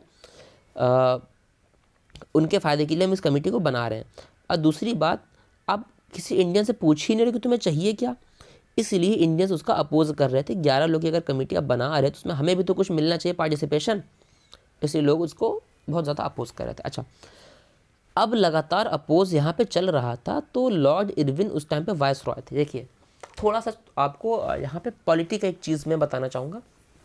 जब इंडियंस यहाँ पे इंडियंस कह रहा हूँ, ब्रिटिश यहाँ पे आए, धीरे धीरे उन्होंने कब्जा कैसे करा। उन्होंने पहले 3 गवर्नर बिठाए थे, बंगाल में, कलकत्ता में और मद्रास, बंगाल कलकत्ता ही होगा, मतलब बंगाल या कलकत्ता, मद्रास और मुंबई, 3 जगह पे उन्होंने 3 गवर्नर बिठाए थे। बाद में उन्होंने कलकत्ता वाले गवर्नर को बनाया था गवर्नर जनरल, और बाकी गवर्नर उसके अंडर में आते थे। बाद में गवर्नर जनरल को हटा करके वाइस रॉय ले आए थे वो, ठीक है। तो उस टाइम पर इंडिया के जो वाइस रॉय थे उनका नाम था लॉर्ड इरविन, और अक्टूबर 29 में उन्होंने इंडियंस को लुभाने के लिए, जो कहते हैं ना, लॉलीपॉप दे दिया छोटा सा। क्या कहा, इंडिया को दिया उन्होंने डोमिनियन स्टेटस। डोमिनियन स्टेटस दिया इंडिया को। आज हमने डोमिनियन स्टेटस का मतलब ये होता है कि मान लीजिए आपकी कोई फैक्ट्री है, आपने वो फैक्ट्री दे दी अपने दोस्त को, जाओ फैक्ट्री तुम चलाओ, लेकिन आपने ये कह दिया कि तुम कोई काम अपनी मर्जी से नहीं करोगे, मालिक तुम हो फैक्ट्री के, ठीक है, चलाओगे तुम, सब तुम करोगे, लेकिन अपनी मर्जी से नहीं करोगे, हमसे पूछ के करोगे, है हमारी मर्जी के हिसाब से करोगे। इसी को कहते हैं डोमिनियन स्टेटस की। सरकार आप चलाइए, लेकिन कोई भी काम आप हमारी मर्जी के बिना नहीं कर सकते हैं, ठीक है। तो इस चीज़ का लोगों ने करा अपोज, इस चीज़ का लोगों ने करा अपोज। किसने अपोज करा इस चीज़ का? अपोज करा जवाहरलाल नेहरू और सुभाष चंद्र बोस ने करा। इन्होंने कहा कि ये कौन सी बात है, हमको तो पूर्ण स्वराज चाहिए ना, ये लॉलीपॉप क्यों दे रहे हो आप, हमको तो इंडिया हमारा है, हमें चाहिए पूर्ण स्वराज, इससे काम नहीं चलने वाला, ठीक है। उन्होंने इस चीज़ का बहुत अपोज करा कि नहीं, ये तो नहीं चलेगा। फिर धीरे धीरे क्या हुआ, एक लाहौर सेशन हुआ, आईएनसी का ये लाहौर सेशन हुआ, ठीक है। लाहौर सेशन में क्या बात करी गई, पूर्ण स्वराज की बात करी, कंप्लीट इंडिपेंडेंस की बात करी गई लाहौर सेशन में कि हमको चाहिए पूर्ण स्वराज, ठीक है। 26 जनवरी 1930 को वहाँ पे उन्होंने एक चीज़ डिसाइड करी, 26 जनवरी 1930 को डिक्लेयर कर दिया एज इंडिपेंडेंस डे, कि आज से हमारा इंडिपेंडेंस डे माना जाएगा। यही एक बहुत बड़ा रीज़न है। देखिए कानून हमारा कब बन गया था, अगर आपको याद हो कि हमारे जो संविधान समिति बैठी थी, उन्होंने हमारा जो कानून बनाया, तो कानून हमारा 26 नवंबर 1949 को बन करके तैयार हो गया था। 26 नवंबर 1949 को हमारा कानून बन करके तैयार हो गया था, 26 नवंबर 1949 को। लेकिन लागू कब किया गया, 26 जनवरी। लागू कब किया गया, 26 जनवरी को लागू किया गया था 1950 में। इसीलिए कि आईएनसी के लोगों ने डिक्लेयर किया था 26 जनवरी को हम इंडिपेंडेंस डे मनाएंगे। इस दिन को महत्वपूर्ण बनाने के लिए 26 जनवरी 1950 को लागू किया गया था, ठीक है। थोड़ा सा जगह खाली करता हूँ, काफ़ी इधर हो गया, काला काला सा दिख रहा होगा आपको, ठीक है। चलिए आगे बढ़ते हैं। गांधी जी ने अब क्या करा, इन्होंने 11 डिमांड्स रखी। गांधी जी ने 11 डिमांड्स रखी, और लॉर्ड साहब जो थे, वाइसरॉय साहब जो थे, उनके पास में 11 डिमांड इन्होंने भेजी। 11 डिमांड इन्होंने भेजी। इनकी डिमांड क्या क्या थी, इनकी डिमांड थी गांधी जी की, चलिए डिमांड के बारे में तो बात नहीं करना, वो नहीं पूछेगा, मेन जान लीजिए। 11 डिमांड इन्होंने भेजी, और ये कहा कि जो भी गलतियाँ आपने करी हैं, to correct the wrongs done, जो भी गलतियाँ आपने करी उसको करेक्ट करिए, उसको करेक्ट करिए, ठीक है। जो इंडियंस के साथ में आपने गलत करा उसको करेक्ट करिए, लेकिन डिमांड को रिफ्यूज़ कर दिया गया था, डिमांड को रिफ्यूज़ कर दिया गया। तो गांधी जी ने कहा था, अगर आप हमारी डिमांड नहीं मानेंगे, अगर आप हमारी डिमांड नहीं मानेंगे तो हम प्रोटेस्ट करेंगे, अगर आप हमारी डिमांड नहीं मानेंगे तो हम प्रोटेस्ट करेंगे। तो इन्होंने डिमांड नहीं मानी, डिमांड इन्होंने नहीं मानी, तो इन्होंने कर दिया प्रोटेस्ट। अच्छा, गांधी ने भेजा कब, 31 जनवरी 1930 को डिमांड भेजी थी, ठीक है। इन्होंने डिमांड नहीं मानी। कुछ कुछ चीज़ें थी कि टोटल प्रोहिबिशन हटना चाहिए, और लैंड रेवेन्यू आपको कम करना है, नमक के ऊपर जो टैक्स लगता है उसको आपको घटाना है, फॉरेन कपड़ों पर जो टैरिफ वगैरह है उसको देखना, ध्यान देना। उन्होंने नहीं मानी, मना कर दिया वाइसरॉय साहब ने। गांधी जी ने कहा ठीक है, कोई बात नहीं, मत मानो, हम भी आते हैं। गांधी जी ने निकाला सॉल्ट मार्च। अगर आपको याद हो, सॉल्ट मार्च या दांडी मार्च सुना हो, कि गांधी जी गए थे, नमक बनाया था उन्होंने वहाँ पे। तो गांधी जी ने सॉल्ट मार्च स्टार्ट कर दिया, ठीक है। कब करा, 12 मार्च 1930, 12 मार्च 1930 को गांधी जी ने सॉल्ट मार्च स्टार्ट कर दिया कि ठीक है सॉल्ट मार्च करते हैं आज। ये कलर मज़ा नहीं दे रहा कुछ खास, ये कलर यूज़ करके देखते हैं, अच्छा लग रहा है मुझे, पता नहीं क्यों। गांधी जी ने 1930 में सॉल्ट मार्च स्टार्ट किया यहाँ पे, और 6 अप्रैल 1930 को ये मार्च ख़त्म हुआ था। कहाँ से स्टार्ट किया था, साबरमती आश्रम से स्टार्ट किया था, ख़त्म हुआ था दांडी, एक जगह है वहीं पे, वहाँ पे ख़त्म हुआ था समंदर के किनारे। वहाँ पे उन्होंने नमक बनाया, पानी उस टाइम पे कानून के हिसाब से नमक बनाने की आज़ादी सबके पास में नहीं थी, सिर्फ सरकार या सरकार जिसको परमिशन दे वही लोग नमक का प्रोडक्शन कर सकते हैं, ठीक है। तो गांधी जी 12 मार्च 1930 को निकले और 6 अप्रैल 1930 को इन्होंने वहाँ पे अपनी यात्रा समाप्त करी। 78 वॉलंटियर्स इनके साथ में थे। 240 मील 240 मील से ये लोग चले थे। 24 दिन लगे थे इन्हें। इस हिसाब से एक दिन में ये लोग 10 मील चलते थे। 24 दिन में 240 मील ये लोग चले थे। यहीं से शुरुआत हुई सिविल डिसओबीडियंस मूवमेंट की। सिविल डिसओबीडियंस मूवमेंट यानी कि सीडीएम का जो पहला पड़ाव था, जो पहला काम जो किया सीडीएम के लिए, वो यही करा था इन्होंने, सॉल्ट मार्च जो निकाला था। सीडीएम को समझ लीजिए ऐसा। अच्छा, एनसीएम तो चल ही रहा था, तो फिर सीडीएम क्या चीज़ है? अगर ये कन्फ्यूज़न हो, एनसीएम का मतलब फिर से बता दूँ, असहयोग आंदोलन, और सीडीएम का मतलब सविनय अवज्ञा। सविनय मतलब कि पोलाइटली, निवेदन विनय के साथ में, अवज्ञा मतलब बातों को मानने से इनकार कर देना। बातें मतलब क्या? अंग्रेज़ की बातें मतलब कानून, रूल मत मानिए, गांधी जी का ये कहना था। तो एनसीएम में अगर आप लॉज ब्रेकिंग को जोड़ देंगे तो आपको सीडीएम मिल जाएगा कि हम एनसीएम वाली भी सारी चीज़ें रहेंगी, कॉपरेट नहीं करेंगे, प्लस हम कानून को तोड़ेंगे। कानून को तोड़ेंगे। कौन से कानून? जो गलत हैं। जैसे कि कानून में तो ये भी लिखा ना कि चोरी नहीं करनी चाहिए, तो आप जल्दी चोरी करने, अरे गांधी जी ने कहा सीडीएम करना है, कानून तोड़ना है, चलो चोरी करते। नहीं, ये नहीं करना है आपको। क्या करना है? जो गलत कानून है उन्हें आपको तोड़ना है, ठीक है। सीडीएम 12 मार्च को लॉन्च हो गया था। 12 मार्च 1930 को लॉन्च हो गया था by starting salt march and breaking on salt law, breaking of salt law. तो 12 मार्च को स्टार्ट हो गया था जब इन्होंने सॉल्ट मार्च स्टार्ट करा था। अब इसमें भी क्या क्या चीज़ें आई, चलिए कलर ये यूज़ करते हैं। फॉरेन क्लॉथ्स का बाइकआउट किया गया। एक काम करते हैं, थोड़ा रेड कलर के साथ में खेलते हैं, स्ट्रोक बढ़ाते हैं, ऑपेसिटी कम करते हैं, हल्की करते हैं, ठीक है। आई होप अब थोड़ा सा मज़ा आए, ठीक है। अच्छा, कुछ भी मुसीबत होती है ना, तो कपड़े के ऊपर मुसीबत पहले आ जाती है।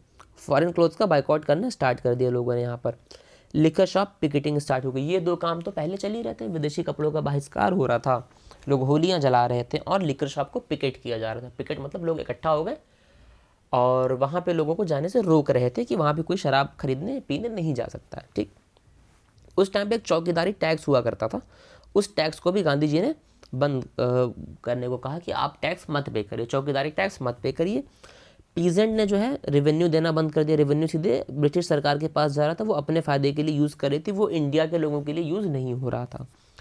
फॉरेस्ट लॉ को तोड़ने को कहा। फॉरेस्ट लॉ ट्राइब्स में जो दिक्कतें आ रही थी ना ट्राइबल पीपल्स के साथ में, तो उनसे कहा गया फॉरेस्ट लॉ को आप लोग तोड़िए, फॉरेस्ट लॉ को मानने से मना कर दीजिए, ठीक है।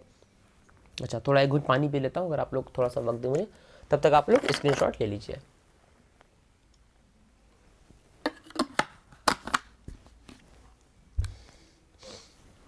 ठीक है। एक नाम यहाँ पे थोड़ा सा अलग से आता है, खान अब्दुल गफ्फार खान। अभी रेड से तो यहाँ पे मैं ग्रीन से करूँगा या ब्लू से करूँगा। खान अब्दुल गफ्फार खान, इनको फ्रंटियर गांधी भी कहते हैं।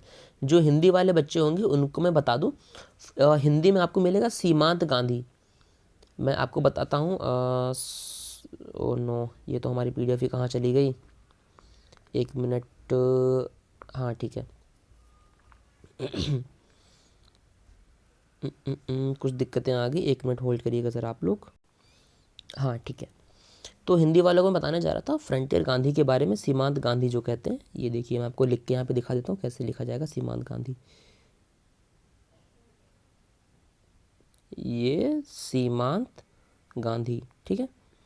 तो अगर हिंदी वालों को ये पूछता है कि सीमांत गांधी कौन थे, तो आप यहाँ पे सीधे नाम ले सकते हैं, खान अब्दुल गफ्फार खान, ठीक है। वैसे नाम अब्दुल गफ्फार खान था, पहले क्यों खान लगा दिए मुझे नहीं पता। ये मेनली रहने वाले थे पाकिस्तान के, ये पेशावर पाकिस्तान में रहते थे। वहाँ पे गांधी जी से बहुत ज़्यादा इन्फ्लुएंस थे। Devote disciple of Mahatma Gandhi book में आपको ऐसे टर्म मिल जाएगा कि बहुत ज़्यादा उनके मानने वाले शिष्य थे, गांधी जी की बहुत विचारों से प्रभावित थे ये। इन्होंने एक रेड शर्ट मूवमेंट चलाया था। इनके बारे में बस 3 ही पॉइंट जानिए। पहला कि पेशावर पाकिस्तान के रहने वाले थे, गांधी जी के बहुत बड़े फॉलोवर थे ये। इन्होंने एक रेड शर्ट मूवमेंट चलाया था, और इन्होंने एक एनजीओ, एक संस्था बनाई थी, उसका नाम था खुदाई खिदमतगार। खुदाई खिदमतगार बनाई थी लोगों की हेल्प करने के लिए, और ये संस्था अभी भी वर्क कर रही है। मैं जानता हूँ पर्सनली कुछ लोगों को जो खुदाई खिदमतगार में है, ये संस्था अभी भी वर्क कर रही है, लोगों की हेल्प करते हैं, ठीक है। आपसी सौहार्द को बढ़ाने का भी ये काम करते हैं। तो खान अब्दुल गफ्फार खान, इनको फ्रंटियर गांधी भी कहा जाता था, फ्रंटियर गांधी या सीमांत गांधी, ठीक है। एक जगह आती है शोलापुर नाम है, वहाँ पे क्या हुआ था, गांधी जी अरेस्ट हुए, लोगों ने प्रोटेस्ट करा इसके खिलाफ में, पुलिस ने उनको मारा पीटा। तो जब पुलिस ने मारा पीटा तो लोगों के अंदर गुस्सा और बढ़ा, तो लोगों ने म्यूनसिपल बिल्डिंग्स जो थी उसके ऊपर अटैक करना स्टार्ट कर दिया, म्यूनसिपल बिल्डिंग्स के ऊपर लोगों ने अटैक करना स्टार्ट कर दिया, ठीक है, अटैक करना लोगों ने स्टार्ट कर दिया म्यूनसिपल बिल्डिंग्स के ऊपर। तो अब सरकार क्या करेगी, सरकार कहेगी पकड़ो, जेल में बंद करो, लोगों को अरेस्ट करना चालू कर दिया सरकार ने, ठीक है। शोलापुर में गांधी जी को अरेस्ट किया गया, लोगों ने इसके खिलाफ प्रोटेस्ट करना स्टार्ट करा, प्रोटेस्ट स्टार्ट हुआ तो पुलिस ने उनको पीटा, तो लोग गुस्सा आ गए। तो जो सरकारी बिल्डिंगें थी, ऑफिस थे, नगर निगम का ऑफिस है, जो भी चीज़ थी, उनको तोड़ना स्टार्ट कर दिया, लोगों ने तोड़ना स्टार्ट करा, तो पुलिस ने लोगों को अरेस्ट किया, 1 लाख लोग अरेस्ट किए गए। अब जब 1 लाख लोग अरेस्ट किए गए तो सरकार को लगा कि यार ये कौन सी बात हुई, हम लोगों को अरेस्ट करके कहाँ तक भरेंगे जेल में एक लिमिट होती है ना, 1 लाख लोगों को आप कहाँ रखोगे। मान लो इन 1 लाख को आपने अलग अलग जेलों में बंद कर दिया, इन 1 लाख लोगों को आपने अलग अलग जेलों में बंद कर दिया, इसके बाद लोग फिर प्रोटेस्ट करेंगे, 1 लाख और आ जाएंगे, शायद अगले हफ्ते आए, शायद अगले महीने आए, कहाँ रखोगे इतने लोगों को आप। अब सरकार को लगा कि ये तो दिक्कत है, ये सीडीएम बंद कराना पड़ेगा। इसके लिए सामने वही हैं फिर लॉर्ड इरविन। तो गांधी और इरविन के बीच में एक पैक्ट हुआ, इसको गांधी इरविन पैक्ट कहते हैं। ये पैक्ट हुआ था 5 मार्च 1931 में, 5 मार्च 1931 को ये समझौता इन दोनों के बीच में हुआ था। इसमें क्या था, गांधी जी सरकार से ये चाहते थे कि सरकार लोगों को रिलीज़ कर दे, जो पॉलिटिकल प्रिजनर हैं। देखिए समझिएगा, प्रिजनर्स को रिलीज़ कर, लेकिन कौन, पॉलिटिकल प्रिजनर्स, वो लोग नहीं जिन्होंने किसी का मर्डर किया है या चोरी करी इसलिए जेल में नहीं, पॉलिटिकल प्रिजनर जिनको पॉलिटिक्स की वजह से जेल में बंद किया गया, उनको आप छोड़ दीजिए। बदले में गांधी जी को क्या करना होगा, जो लॉर्ड इरविन चाहते थे, इनका ये कहना था कि पहले तो आप आइए, सेकंड राउंड टेबल कॉन्फ्रेंस को अटेंड करिए, और दूसरा कि सीडीएम को सस्पेंड कर दीजिए। राउंड टेबल कॉन्फ्रेंस जो है, लंदन में एक कॉन्फ्रेंस होती थी, राउंड टेबल कॉन्फ्रेंस कहते हैं उसको, इसके बारे में ज़्यादा नहीं, बस इतना जान लीजिए 3 राउंड टेबल कॉन्फ्रेंस हुई थी वहाँ पे, जिसमें से पहला इन लोगों ने बायकॉट कर दिया था, कांग्रेस नहीं गई, दूसरा गांधी जी के कहने की वजह से, गांधी जी ने भी क्यों कहा था, इस पैक्ट की वजह से कहा था, तो लोग वहाँ पे गए थे, और तीसरी फिर से बायकॉट कर दी गई थी। गांधी जी ने कहा कि चलो भाई ठीक है, बातें तुम्हारी हम मान लेते हैं, लोगों को छोड़ दो, और गांधी जी इस बात पर तैयार हो गए कि हाँ हम सेकंड जो राउंड टेबल कॉन्फ्रेंस है उसको हम अटेंड करेंगे। तो गांधी जी लंदन गए, गांधी जी ने राउंड टेबल कॉन्फ्रेंस अटेंड करी। अब गांधी जी वहाँ से वापस आए, देखा कि मतलब अंग्रेज़ तो दोबारा अपने उसी ढर्रे पे आ चुके हैं, ढर्रा मतलब वही पुरानी चीज़ों पे चल रहे हैं। क्या चल रहे हैं, आईएनसी को, इंडियन नेशनल कांग्रेस को अंग्रेज़ों ने डिक्लेयर कर दिया था कि ये एक इलीगल ऑर्गेनाइजेशन है, ये असंवैधानिक संस्था है, और इनके बड़े बड़े लीडर्स को जेल में उठा के डाल दिया था। इधर आप हमसे दोस्ती का हाथ बढ़ा रहे हो, आप कह रहे हो चीज़ों को ठीक करने के लिए, आप फिर से वही काम कर रहे हो। अभी हमने आपसे बात करी थी कि आप पॉलिटिकल प्रिजनर्स को छोड़ दोगे, आपने दोबारा से उनको उठा के जेल में बंद कर दिया। गांधी जी एंग्री हो गए, गुस्सा आ गए, फिर से कहा कि जाओ हम भी सीडीएम दोबारा लॉन्च कर देंगे। इन्होंने सेकेंड फेज़ लॉन्च कर दिया सीडीएम का, Gandhi ji started second phase of CDM, ठीक है। तो अब यहाँ पे देखना है कि जो पार्टिसिपेंट्स यहाँ पे थे और उनकी जो एक्सपेक्टेशन थी अलग अलग कैसे वेरी कर रही थी। पहले रिच लैंडलॉर्ड थे, पुअर पीजेंट थे, बिजनेस क्लास था और इंडस्ट्रियल वर्किंग क्लास था, ठीक है। एक एक करके देखते चलते हैं। पहला रिच लैंडलॉर्ड या रिच पीजेंट भी हम इनको कह सकते हैं, इनके बारे में देखते हैं। मेनली 2 ही तरह के लोग थे, 2 कैटेगरी के लोग आते हैं इसमें। एक जो गुजरात में पाटीदार हुआ करते थे वो बहुत अमीर थे, और यूपी में जाट हुआ करते थे वो बहुत अमीर लोग थे। अब क्या हुआ था, दिक्कतें ये आई थी 1929 के आसपास में जो है। अच्छा, ये लोग क्या उगाते थे, ये लोग उगाते थे कॉमर्शियल क्रॉप। ये लोग उगाते थे कॉमर्शियल क्रॉप, मतलब वो फसलें जो सिर्फ व्यापार करने के लिए उगाई जाती है, कॉमर्शियल क्रॉप उनको कहा जाता है, ठीक है। तो अब 1929 में ग्रेट डिप्रेशन आया था। डिप्रेशन में क्या हुआ था कि व्यापार बहुत ज़्यादा कम हो चुका था। 1929 में जो ग्रेट डिप्रेशन आया था, व्यापार नीचे जा चुका था। अब बिज़नेस अगर बहुत नीचे जा चुका है तो क्या होगा दिक्कत, जब बिज़नेस नीचे है तो लोगों के पास में पैसा नहीं होगा खरीदने के लिए, पैसा नहीं होगा तो चीज़ें कम बिकेंगी, तो इनका व्यापार भी नीचे गया, इनकी इनकम बहुत कम हो गई, इनकी इनकम बहुत ज़्यादा कम हो गई। तो इन्होंने रिच पीजेंट ने ये कहा सरकार से कि ऐसा है कि हमारा रेवेन्यू थोड़ा सा कम कर दीजिए, जो आप रेवेन्यू कलेक्शन हमसे कर रहे हैं, जो टैक्स आप हमसे ले रहे हैं, टैक्स थोड़ा सा कम कर दीजिए। लेकिन इनकी डिमांड को रिफ्यूज़ कर दिया गया। जब रिफ्यूज़ किया गया तो इन्होंने अपोज़ करना स्टार्ट कर दिया, इन्होंने अपोज़ करना तुरंत स्टार्ट कर दिया कि ये तो गलत बात है, हम अपोज़ करेंगे। अच्छा, पुअर पीसेंट की बात करते हैं, ये तो अमीर लोग थे, गरीब। अब जब 1929 में ग्रेट डिप्रेशन आया, जब अमीर लोग इतने परेशान हुए तो गरीबों का क्या हाल हुआ होगा, ये भी सोच सकते हैं आप। जब अमीर इतने परेशान हो तो गरीब भी तो परेशान हुए, गरीब भी और परेशान थे। पीजेंट वही थे जो working on land belonging to other, ये दूसरों की ज़मीन पे काम करते थे। तो अब इनको तो रेंट भी पे करना पड़ता था। पहली बात, ये रेवेन्यू देते थे, टैक्स देते थे, साथ ही साथ इनको रेंट भी पे करना पड़ता था। तो इन्होंने कहा कि भैया थोड़ा सा छूट दे दो, रेवेन्यू हमारा कम कर दो। इन्होंने क्या कहा कि हमारा रेवेन्यू आप लोग कम कर दीजिए, और क्या कहा, रेंट हम दे ही नहीं पाएंगे, रेवेन्यू कम कर दीजिए और रेंट तो हम पे ही नहीं कर सकते आपको। इन्होंने कैंपेन चलाया था, उस कैंपेन का नाम था नो रेंट कैंपेन। उस कैंपेन का नाम था नो रेंट कैंपेन, ठीक है, ये याद रखिएगा। गड़बड़ हो गया मामला थोड़ा सा ना, रुकिए इससे सही करता हूँ। वाह क्या डिज़ाइन तैयार हुई है, ठीक है। इन्होंने कहा नो रेंट कैंपेन की हम रेंट नहीं पे कर पाएंगे। तो ये चीज़ें लड़ रहे थे। अच्छा, आईएनसी उस टाइम पे एक बड़ी भूमिका इंडियन नेशनल कांग्रेस की थी। एक छोटी सी चीज़ एनसीईआरटी में आपकी दी हुई है कि उस टाइम पे कांग्रेस ने इनका सपोर्ट नहीं करा था। जो कांग्रेस के लीडर्स थे उन्होंने इनका सपोर्ट नहीं करा था, बिकॉज उन्हें ऐसा लगा था अगर हम गरीबों का सपोर्ट करेंगे तो जो हमारे रिच पीजेंट और अमीर लैंडलॉर्ड्स हैं वो लोग गुस्सा आ जाएंगे, ठीक है। इसलिए कांग्रेस ने सपोर्ट नहीं करा इनका। ये हालांकि गुस्साए हुए थे, और इसी चीज़ की वजह से कांग्रेस में और जो एक मजदूर क्लास था, जो पीजेंट वर्ग था, गरीब वर्ग, उनके बीच में बहुत ज़्यादा उस टाइम पे चीज़ें अच्छी नहीं चल रही थी। फिर आता है बिज़नेस क्लास। बिज़नेस क्लास मतलब अमीर लोग, इनके लिए ज़्यादा फ़र्क नहीं पड़ रहा था। आप बहुत मतलब ये इनके लिए मज़े थे भाई, इकॉनमी पूरी इनके हाथ में है तो मज़े थे इनकी तरह से कह सकते हैं, लेकिन उतने नहीं थे।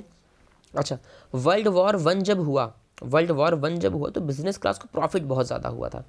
देखिए, वर्ल्ड वॉर जब हुई तो ब्रिटेन भी लड़ रहा था, ब्रिटेन के अंदर नुकसान हुआ। वर्ल्ड वॉर होने से ब्रिटेन का, आपने देखा होगा ट्रेड कैसे आधा हो गया था, ब्रिटेन का नुकसान बहुत हुआ। तो ब्रिटेन का नुकसान अगर हुआ तो किसी का तो प्रॉफिट होगा, अगर एक का नुकसान हो रहा है तो किसी का तो प्रॉफिट होगा। इंडियन बिजनेसमैन जो थे उनका प्रॉफिट हुआ। तो एक बिजनेसमैन माइंड का जो इंसान होता है ना, देखिए हम और अब क्या करेंगे, अगर हमको आपको पैसे मिल जाए 10 लाख, उस 10 लाख में से हम 9 लाख रुपया खा जाएंगे, उड़ा देंगे, और बचा हुआ 1 लाख रुपया हम सोचेंगे लाओ कुछ इससे कर लेते हैं। लेकिन बिजनेसमैन आदमी अगर होगा, उसको 10 लाख मिल जाएगा, 10 लाख में से वो 9 लाख लगाएगा बिजनेस में और 1 लाख से अपना काम चला लेगा। तो ये भी कीन थे, कीन मतलब इनका दिल दिमाग लगा हुआ था बिजनेस को एक्सपेंड करने में। तो बिजनेस एक्सपेंड करने के लिए इन्होंने 2 ऑर्गेनाइजेशंस फॉर्म करी थी उस टाइम पे। पहले को बोलते फिक्की और दूसरी थी industrial and commercial Congress. FICCI का फुल फॉर्म है federation of Indian chamber of commerce and industries. Screenshot ले लीजिएगा, बहुत ही महत्वपूर्ण है, 1 नंबर में फुल फॉर्म भी पूछ सकता है, federation of Indian chamber of commerce and industries, इसको फिक्की का ये फुल फॉर्म है, ठीक है। ये जो 2 ऑर्गेनाइजेशंस थी, इनको लीड किया था वहाँ के उस टाइम के प्रोमिनेंट इंडस्ट्रियलिस्ट थे। 2 लोगों का नाम आता है, एक पुरुषोत्तम दास और एक जीडी बिरला। ये लोग मेन उस टाइम पे, इनकी अहम भूमिका थी इन 2 ऑर्गेनाइजेशंस को लेकर के। चौथा आता है industrial working class. Industrial working class के बारे में इन लोगों ने ज़्यादा पार्टिसिपेट नहीं करा था, इस वर्कर्स ने पार्टिसिपेट ज़्यादा नहीं करा था, क्योंकि इनके लिए दिक्कतें तब भी चल रही थी, अभी भी दिक्कतें चल ही रही थी, बहुत फ़र्क नहीं पड़ने वाला। हाँ, इन्होंने फॉरेन गुड्स का थोड़ा बाइकआउट वगैरह किया उस टाइम पर, और कुछ रेलवे वर्कर्स ने स्ट्राइक वगैरह करी थी, तो बहुत ज़्यादा इनका पार्टिसिपेशन ऐसे एक्टिवली नहीं था, ठीक। अच्छा, जैसे आपने देखी कुछ लिमिटेशंस थी एनसीएम की, ऐसे ही सीडीएम की भी कुछ लिमिटेशंस हैं। थोड़ा पानी पी लेता हूँ उसके पहले, लगातार बोलने में गला सूखने लगता है, ठीक है। तब तक आप लोग स्क्रीनशॉट ले सकते हैं।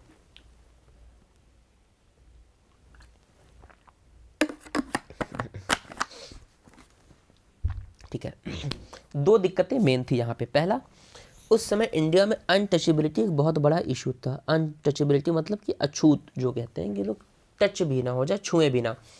दूसरा, मुस्लिम्स का रिस्पांस बहुत मिला जुला सा था, बहुत तो ज़्यादा नहीं था ना बहुत कम, बस काम भर का रिस्पांस उनका था, ठीक है। जी, तो पहले हम बात करते हैं अनटचेबिलिटी के बारे में, छुआछूत। जो अनटचेबल लोग उस टाइम पे, जिनको अनटचेबल कहा जाता था, मतलब कि हमारा जो एससी पीपल्स आज हैं, एससी वाले पीपल हैं, ठीक है, नीची जात वाले लोग जिनको लोग कह देते हैं, हालांकि हमें नहीं कहना चाहिए, गलत बात है ये, ठीक है। तो जो एससी में लोग अभी आते हैं उस टाइम पे उनको अनटचेबल कहते थे। इनको स्वराज से कोई मतलब नहीं था। इन्होंने कहा क्या फ़र्क पड़ता है, अगर हम आज़ाद भी हो जाएंगे तब भी तो हमारे साथ में यही व्यवहार होने वाला है, तो हम अभी क्यों लड़ें अंग्रेज़ों से, हम क्यों लड़ें, हम जैसे चल रहे हैं वैसे चलते रहेंगे। आज भी हमारा जो काम गरीबी वाला है, जो काम गंदगी साफ़ करने का या जो भी, बस वही कर रहे हैं, वही करते रहेंगे, ठीक है। इनका एक्सप्लॉयटेशन बहुत ज़्यादा हो रहा था, ठीक है। और इन्होंने अपने आप को दलित कहना स्टार्ट कर दी या ऑप्रेस्ड कहना स्टार्ट कर दिया। इन लोगों ने अपने आप को दलित या ऑप्रेस्ड कहना स्टार्ट कर दिया, ठीक है। तो अब क्या हुआ कि कांग्रेस ने दलितों का भी सपोर्ट नहीं करा। कांग्रेस ने दलितों का सपोर्ट नहीं करा। क्यों नहीं करा, इसके पीछे भी वही रीज़न है कि कांग्रेस में जो बड़े बड़े लीडर थे, ठीक है, इनको था कि जो अपर हाई कास्ट हिंदू है वो कहीं हमसे नाराज़ ना हो जाए, हमसे अपना सपोर्ट पीछे ना ले, सपोर्ट ना खींच ले हमसे। इस बात की दिक्कत थी कांग्रेस वालों को, तो इन्होंने कहा कि हम इसका सपोर्ट नहीं करेंगे, ठीक है। लेकिन वहीं पे आए हमारे गांधी जी। गांधी जी ने कहा Swaraj would not come for 100 years if untouchability was not eliminated. Gandhi ji का यह कहना था कि स्वराज आपको 100 सालों तक भी नहीं मिल सकता अगर आप अपने देश से अनटचेबिलिटी को ख़त्म नहीं करेंगे, ठीक है। गांधी जी ने एक टर्म दिया है, गांधी जी ने इनको हरिजन कहने स्टार्ट करा। हरिजन मतलब चिल्ड्रन ऑफ गॉड। देखिए मैं आपको दिखाता हूँ, एक मिनट। हरिजन, इसको हिंदी में ऐसे लिख सकते हैं आप, हरिजन। ये स्पेशली मैं हिंदी वालों के लिए कर रहा हूँ, हिंदी बच्चों के लिए। इसको बीच से काट दीजिए। हरि मतलब होता है गॉड, हरि मतलब होता है गॉड, और जन मतलब होता है पीपल, तो भगवान के लोग या भगवान के बच्चे, ऐसा गांधी जी ने कहा, इनको हरिजन बोल करके बताया, ठीक है। ये नहीं बन पा रहा ठीक से, कोई बात नहीं, आप लोग समझ जाइएगा, ठीक है। हरिजन का गांधी जी ने इनको, जगह खाली करता हूँ वापस से। तो गांधी जी ने सपोर्ट करना स्टार्ट करा कि बोला कि पहले आप अनटचेबिलिटी को ख़त्म करो। इन्होंने मतलब गांधी जी ने इसके लिए भी सत्याग्रह किया। सिर्फ अंग्रेजों से नहीं, आपस में भी सत्याग्रह करा गांधी जी ने इसके लिए। इन्होंने कहा कि पहले तो इनकी एंट्री चालू कराओ मंदिरों के अंदर। मंदिरों के अंदर इनकी एंट्री नहीं थी, इनकी एंट्री कराओ टेम्पल्स में। दूसरा, इनको पब्लिक प्रॉपर्टी का एक्सेस दो, मतलब पार्क, स्कूल और रेस्टोरेंट वगैरह हो गया या होटल्स छोटे मोटे जो भी हो। तो कहा कि पब्लिक प्रॉपर्टी, कुआं वगैरह हो गया, कुएं से पानी भरना इनको अलाउ नहीं था पहले। जिस कुएं से एक ज़मींदार पानी भर रहा है, बड़ा आदमी पानी भर रहा है, उस कुएं से आप पानी नहीं भर सकते, ये मना था। गांधी जी ने कहा इस चीज़ को ख़त्म करो, ये समस्या ख़त्म करो। ये एक कुएं से पानी भर सकते हैं, एक घाट पे जाकर के नहा सकते हैं, जो भी चीज़ है, ठीक है। इसके लिए गांधी जी ने सिर्फ कहा नहीं, करके दिखाया। क्या करके दिखाया? गांधी जी ने खुद से टॉयलेट साफ़ करा था। गांधी जी ने खुद से टॉयलेट साफ़ करे थे उस टाइम पे, ठीक है। दलितों के एक लीडर थे भीमराव अंबेडकर, बाबा साहब भी कहते हैं, बाबा साहब भीमराव अंबेडकर। ये वही भीमराव अंबेडकर हैं जिन्होंने भारत का संविधान लिखा है। हालांकि संविधान में और भी लोग थे, बट ये उस ड्राफ्टिंग कमेटी के अध्यक्ष थे, इसलिए इनको जो है संविधान निर्माता कहा जाता है, भीमराव अंबेडकर को। इन्होंने दलितों के लिए बहुत कुछ करा, ठीक है। इन्होंने उस टाइम पर एक एसोसिएशन बनाई थी, उसका नाम था डिप्रेस्ड क्लास एसोसिएशन, ठीक है। इन्होंने डिप्रेस्ड क्लास एसोसिएशन बनाई थी। इनकी कुछ डिमांड्स थी, डिमांड्स आईएनसी वालों थी। इनकी डिमांड्स ये थी, पहली बात कि रिजर्व सीट मिले एजुकेशनल इंस्टीट्यूट में, कि जो एससी पीपल हैं, जो इनको लोग ऐसे कहते हैं एससी, उनको रिजर्वेशन मिलना चाहिए एजुकेशन के मामले में, कि कॉलेज में उनको एडमिशन मिल सके। मान लीजिए कॉलेज में 100 सीट है और एक भी दलित बच्चे को एडमिशन वहाँ पर नहीं मिलता है, तो इन्होंने ये कहा कि फॉर एग्जांपल, मैं एग्जांपल ले रहा हूँ, हालांकि एग्जैक्ट क्या आंकड़ा मुझे पता है। इन्होंने ये कहा कि अगर मान लीजिए कॉलेज में 100 सीटें हैं, तो 100 में से लगभग 25 या 30 सीट आप रिज़र्व कर दी कि सिर्फ एससी के बच्चे वहाँ पे पढ़ेंगे, कोई और बच्चा उन सीट पे एडमिशन नहीं ले सकता। इससे फ़ायदा ये होगा कि कम से कम 25 एससी वाले बच्चों को तो पढ़ने का मौका मिलेगा, तो समाज में आगे आ सकते हैं। ये कहना था भीमराव अंबेडकर जी का, ठीक है। दूसरा, ये चाहते थे सेपरेट इलेक्टोरल मिले। अब इस चीज़ को पहले बहुत गौर से समझिएगा, क्या होता है सेपरेट इलेक्टोरल। देखिए, आपको पता होगा आज भी एससी की सीटें रिजर्व्ड हैं, ठीक है। होता क्या है, कहीं भी अगर चुनाव हो रहा हो, तो मान लीजिए आपके देश में अगर विधानसभा चुनाव हो रहे हैं, आपके एक स्टेट में विधानसभा चुनाव हो रहे हैं, वहाँ पे कोई एक सीट है, फॉर एग्जांपल किसी एक शहर का नाम ले लेते हैं, मान लीजिए हम बात करते हैं लखनऊ शहर की, ठीक है। लखनऊ शहर में विधानसभा का चुनाव चल रहा है और वहाँ पे सीट रिजर्व कर दी है कि एससी सीट है, कि वहाँ से चुनाव लड़ने वाला सिर्फ और सिर्फ एससी होगा। चुनाव लड़ने वाला इंसान एससी होगा, बट वोट डालने वाले लोग तो सभी होंगे ना, वोट तो हर कोई डालेगा। ऐसा तो है नहीं कि वोट भी सिर्फ एससी वाला डालेगा, वोट तो सभी डालेंगे, मतलब वोटिंग जनरल होगी, लेकिन जो कैंडिडेट होगा वो एससी का होगा, या जो भी रिजर्वेशन वहाँ मिलेगा, ठीक है। इसको बोलते हैं जनरल, मतलब रिजर्वेशन जो होता है वो होता है। सेपरेट इलेक्टोरल का मतलब ये था कि जो वहाँ पे कैंडिडेट होगा वो भी एससी होगा, प्लस जो वहाँ पे वोटर होंगे वो भी एससी होंगे, मतलब जनरल लोग इस एससी कैंडिडेट को वोट नहीं कर सकते हैं। जो जनरल पीपल होंगे, जो जनरल लोग होंगे, उनके पास में अधिकार नहीं होगा वोट डालने का, ठीक है। ये चीज़ होती सेपरेट इलेक्टोरल, इसको कहते हैं कि जिसको वो सेपरेट इलेक्टोरल मिलेगा, मान लो दलितों को मिला है तो दलित ही चुनाव में खड़ा होगा, दलित ही वोट डालेगा। इसका नुकसान ये कि अगर दलित बंदा चुनाव में खड़ा होगा, सिर्फ दलित उसको वोट देंगे, तो जब चुनाव जीतने के बाद अगर वो कुछ करेगा सिर्फ दलितों के लिए करेगा ना, वो दूसरों के लिए नहीं करेगा ना, कि दूसरों से तो वोट हमको मिलना नहीं है, तो इसलिए चीज़ गलत थी। तो ब्रिटिश सरकार तो बहुत अच्छे से मान गई। ब्रिटिश सरकार का मेन काम क्या था भाई, ब्रिटिश तो चाहते ही थे ना फूट डालो राज करो, ये तुरंत एग्री कर गए अम्बेडकर की डिमांड्स पे। लेकिन गांधी जी ने कहा नहीं, ये मैं नहीं होने दूंगा। गांधी जी बैठे फास्ट अनटू डेथ पर। गांधी जी ने कहा आमरण अनशन, जब तक हमारी बात नहीं मानी जाएगी मैं उठूंगा ही नहीं यहाँ से, चाहे भले मेरी जान चली जाए, ठीक है। फिर हुआ पूना पैक्ट। इस चीज़ को तोड़ने के लिए, रोकने के लिए हुआ पूना पैक्ट 1932 में, महाराष्ट्र के पूना में हुआ था, ठीक है, जिसको आज हम लोग पुणे कहते हैं, वही पूना। अच्छा, यहाँ पे क्या हुआ था, गांधी जी और अम्बेडकर ने बैठ कर डिसाइड करा कि ठीक है, रिजर्व सीट दे दी जाएगी, जो डिप्रेस्ड क्लास है उसको रिजर्व सीट दे दी जाएगी। कहाँ पे, प्रोविंशियल काउंसिल्स में दी जाएगी, और स्टेट के लेजिस्लेटिव काउंसिल जो है उसमें दे दी जाएगी, ठीक है। लेकिन जनरल इलेक्टोरेट होगा, इलेक्टोरेट जनरल होगा, सेपरेट इलेक्टोरेट नहीं होगा। मतलब एससी का बंदा चुनाव लड़ेगा, दलित बंदा चुनाव लड़ेगा, लेकिन वोट सारे के सारे डालेंगे, सिर्फ दलित नहीं, वोट सारे के सारे डालेंगे, ठीक है। इस बात पे मामला खत्म हुआ। फिर जो हमारा दूसरा टॉपिक यहाँ पे हमने कहा था ना, दो चीज़ें हमने, अगर आपको याद हो, हमने दो चीज़ें बताई। पहली जो बताई थी वो थी अनटचेबिलिटी, दूसरी response of Muslim political organisation. तो अब इसको देखते हैं, ठीक है। ये रहा हमारा सेकंड वाला, रिस्पांस ऑफ मुस्लिम ऑर्गेनाइजेशंस। कुछ ज़्यादा ही बड़ा हो गया तो चलिए ठीक है। मुस्लिम्स का रिस्पांस मैंने पहले बताया कि मिला जुला था। अब क्या हुआ था ना, एक पार्टी बनी थी, उस पार्टी का नाम था मुस्लिम लीग। उस पार्टी का नाम था मुस्लिम लीग, ये बनाई थी आगा खान ने। देखिए, बहुत लोगों को जो है मुस्लिम लीग नाम सुनते ही दिमाग में आ जाता है मोहम्मद अली जिन्ना, कि उन्होंने बनाई। नहीं, जिन्ना हेड थे, बाद में बनाई थी आगा खान ने बनाई थी मुस्लिम लीग। इनका look warm response, look warm मतलब हल्का फुल्का मिला जुला रिस्पॉन्स था, ठीक है, सीडीएम के फेवर में पहला। अच्छा, क्यों था? अगर रिस्पॉन्स मिला जुला था तो क्यों था आखिर? उसके भी कुछ रीज़न थे। उस फैक्टर के बारे में देखो कि factor responsible for this kind of attitude, ये एटीट्यूड ऐसा क्यों था, क्या दिक्कत थी? पहला, association of Congress with the Hindu Mahasabha. Congress ने हिंदू महासभा के साथ में एसोसिएशन कर लिया था, इस चीज़ से मुसलमानों को तकलीफ थी, दिक्कत थी। दूसरा, कम्युनल क्लैशेस उस टाइम पे बहुत ज़्यादा होने लगे थे पूरे देश में, अलग अलग जगह पर। और एक इशू था, ये भी कह रहे थे कि हमको भी सेपरेट इलेक्टोरल मिलना चाहिए। मुस्लिम्स भी डिमांड कर रहे थे कि सेपरेट इलेक्टोरल हमको मिलना चाहिए, ठीक है। अच्छा, अब यहाँ पे नाम आता है मोहम्मद अली जिन्ना का। तो पहले एक चीज़ बहुत गौर से देख लीजिए, ये आपकी NCERT में भी ये चीज़ लिखी हुई है, साफ साफ शब्दों में चीज़ लिखी हुई है कि Mohammad Ali Jinnah, one of the leaders of Muslim League, was willing to give up the demand for separate electorate.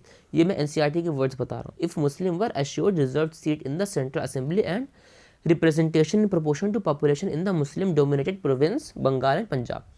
मतलब बताता हूँ, मोहम्मद अली जिन्ना का ये कहना था, देखिए, हम सेपरेट इलेक्टोरल की डिमांड को छोड़ देंगे, हम गिव अप कर देंगे डिमांड को। सेपरेट इलेक्टोरल की जो डिमांड हमारी थी उसको हम, एक मिनट, इनका ये कहना था कि हम सेपरेट इलेक्टोरल की डिमांड को छोड़ देंगे, हम छोड़ने को तैयार हैं, लेकिन कंडीशन है। इन्होंने कहा कि give up demand for separate electoral, लेकिन कंडीशन है। कंडीशन क्या? कंडीशन है if Muslims will get reserve seat in central and legislative assembly, ठीक है। अगर हमको सेंट्रल और जो लेजिस्लेटिव असेंबली हमारी है वहाँ पर हमको रिजर्वेशन मिल जाए, रिजर्व सीट मिल जाए। किस आधार पे? अकॉर्डिंग टू पॉपुलेशन प्रपोर्शन, हमारी पॉपुलेशन के हिसाब से हमको रिजर्वेशन मिले, ठीक है। इसीलिए मैंने 3 अलग अलग कलर से हाईलाइट की 3 अलग अलग बातें। पहला इन्होंने ये कहा हम सेपरेट इलेक्टोरल की डिमांड को छोड़ देंगे, छोड़ने को तैयार हैं। कब, कंडीशन क्या, if Muslim will get reserve seat in central and legislative assembly, की जो हमारी सेंट्रल असेंबली है, लेजिस्लेटिव असेंबली, उसमें हमको मिले रिजर्वेशन। तीसरी बात क्या, अकॉर्डिंग टू पॉपुलेशन प्रोपोर्शन, हमारी पॉपुलेशन के प्रोपोर्शन के हिसाब से। जैसे इन्होंने कहा कि बंगाल और पंजाब में मुस्लिम पॉपुलेशन ज़्यादा है। कौन से 2 नाम इन्होंने दिए, इन्होंने कहा बंगाल, इन्होंने कहा बंगाल, जिसको कलकत्ता या बंगाल कहते हैं, बंगाल एंड पंजाब, इन 2 जगह पे मुस्लिम ज़्यादा हैं, तो यहाँ पे हमको जो है रिजर्वेशन मिल जाए, आप दे दीजिए, हम खुश हैं, सेपरेट इलेक्टोरल हमको नहीं चाहिए। लेकिन इस बात को नहीं माना गया था। अब अपने चैप्टर के आखिरी पड़ाव के ऊपर आते हैं, ठीक है, जिसको हम कहते हैं सेंस ऑफ कलेक्टिव बिलोंगिंग, कि यहाँ तक तो लोग अलग अलग लड़ ही रहे थे, तो लोगों के अंदर ये सेंस कहाँ से पैदा हुआ कि हम एक हैं, हमको एक होकर के लड़ना है। एक पूरे इंडिया वाली भावना लोगों के अंदर कैसे जागृत हो पाई, उसके बारे में देखेंगे। सेंस ऑफ कलेक्टिव बिलोंगिंग, ठीक है, कि हम एक दूसरे से कलेक्टिव बिलोंग करते हैं, कलेक्टिवली बिलोंग करते हैं, ठीक है। पहला, यूनाइटेड स्ट्रगल, इन्होंने साथ में स्ट्रगल करा। स्ट्रगल कैसे करा, साथ में, यूनाइट होकर के करा, ठीक है। तो जब यूनाइट होकर के आप करोगे स्ट्रगल, तो आपके अंदर भावना अपने आप जाग जाएगी कि हाँ हम सब एक साथ हैं, ठीक है। ये चीज़ इस यहाँ से आए।